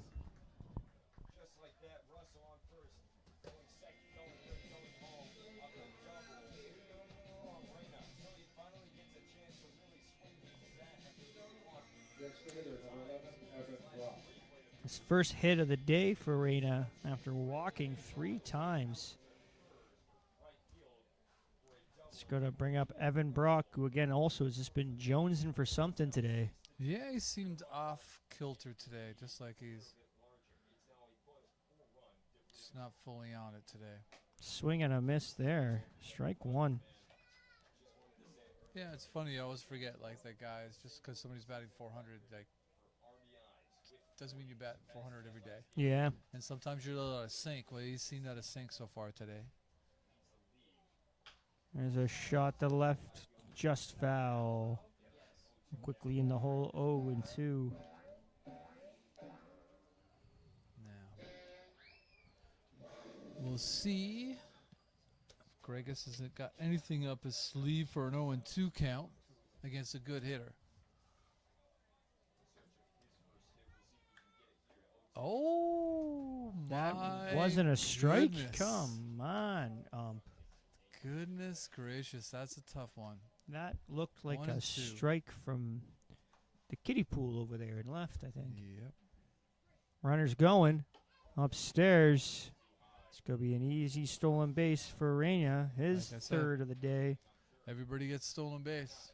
Well, it's actually only Russell and Raina getting stolen bases. So I think everybody else would love to get one, but Yeah. It just they're feels like everybody's yeah, getting a everyone's stolen been base. able to because there's been 8 stolen bases, but yet Yeah. they just keep stealing them from everybody else. 2-2 the count.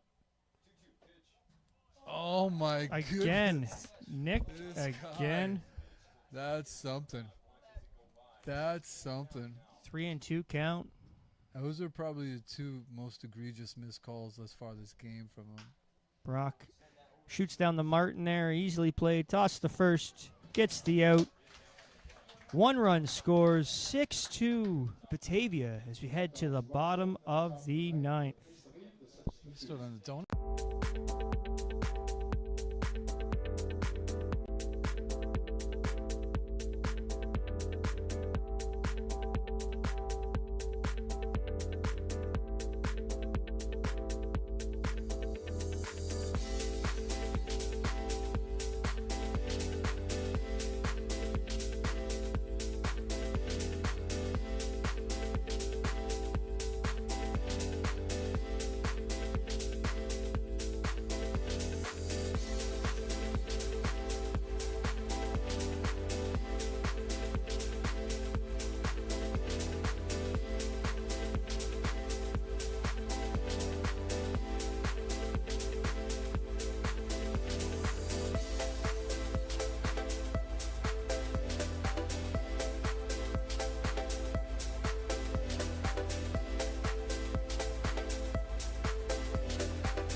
Welcome back to George Taylor Field. Yeah. It's the bottom of the 9th. Last chance for the Ironbacks, who are down by 4. We came into this inning thanks to Arian with some Goo Goo Dolls, Buffalo's favorite band, favorite sons.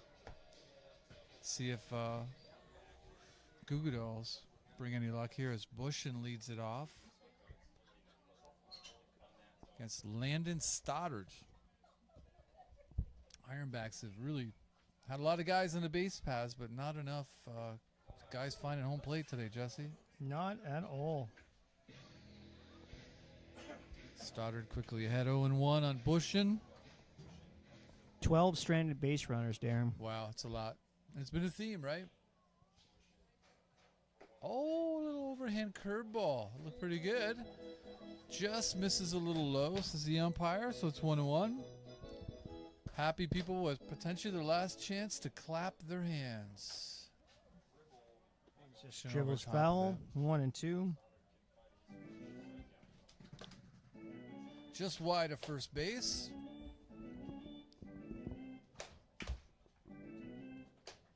One and two the count. 3 outs is all the Ironbacks have to utilize to try to score 4 runs. Ooh, just missing a little down and outside. Some activity in the Muck Dogs bullpen. One nice Great catch. play by Vasquez there. Well positioned was Vasquez. First out here in the 9th. Let's bring it up. Cooper Martin.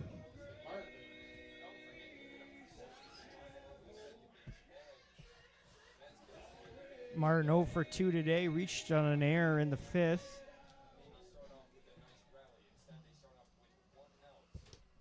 Must have scored a single, wasn't? Was it a single? I I thought think it it was was an error. scored a single. We'll find out. Well, they have an error on the board, and I only have 1 error on my scorecard. So Oh, okay. So I missed that. I thought it was scored a single. Official score disagreed with my my take on it, I guess. Cooper Martin, 5th.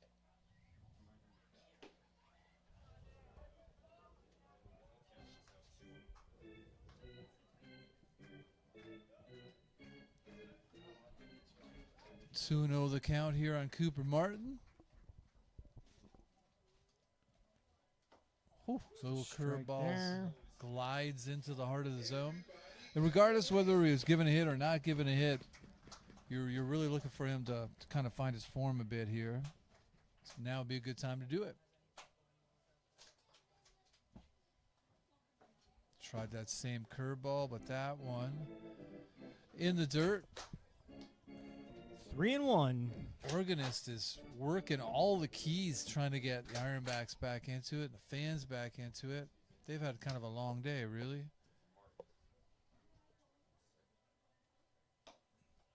Strike on the corner.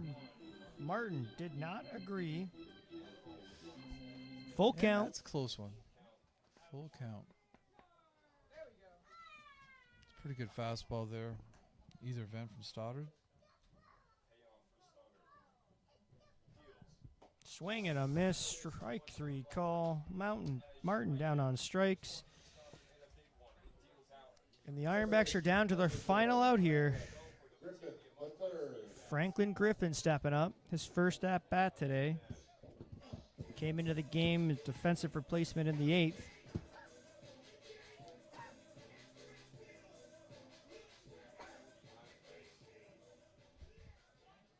It's been a bit of a dog day for the offense today, Jesse. Inside. Ball 1. All bark, no bite. Yeah, kind Might of as well fitting. get them all in here. We got one You out might to as go. well. I mean, you haven't had a zinger Yeah. all day with this dog thing Yeah. here, but Jason Newton would be proud with these.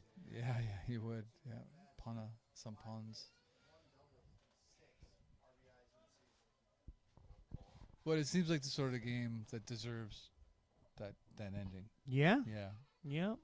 But hey, it's a beautiful day. It's always a good day to come out for baseball. Griffin with the poke in the left, Nice catch. right at the left fielder, Jeremy Ramos, and that's going to do it for the Ironbacks here. The luck of the 6th have run out. So has their win streak. It ends at 5 with a 6-2 loss to the Batavia Muck Dogs. We'll see you back on Wednesday facing Auburn here at George Taylor Field. Thanks for coming.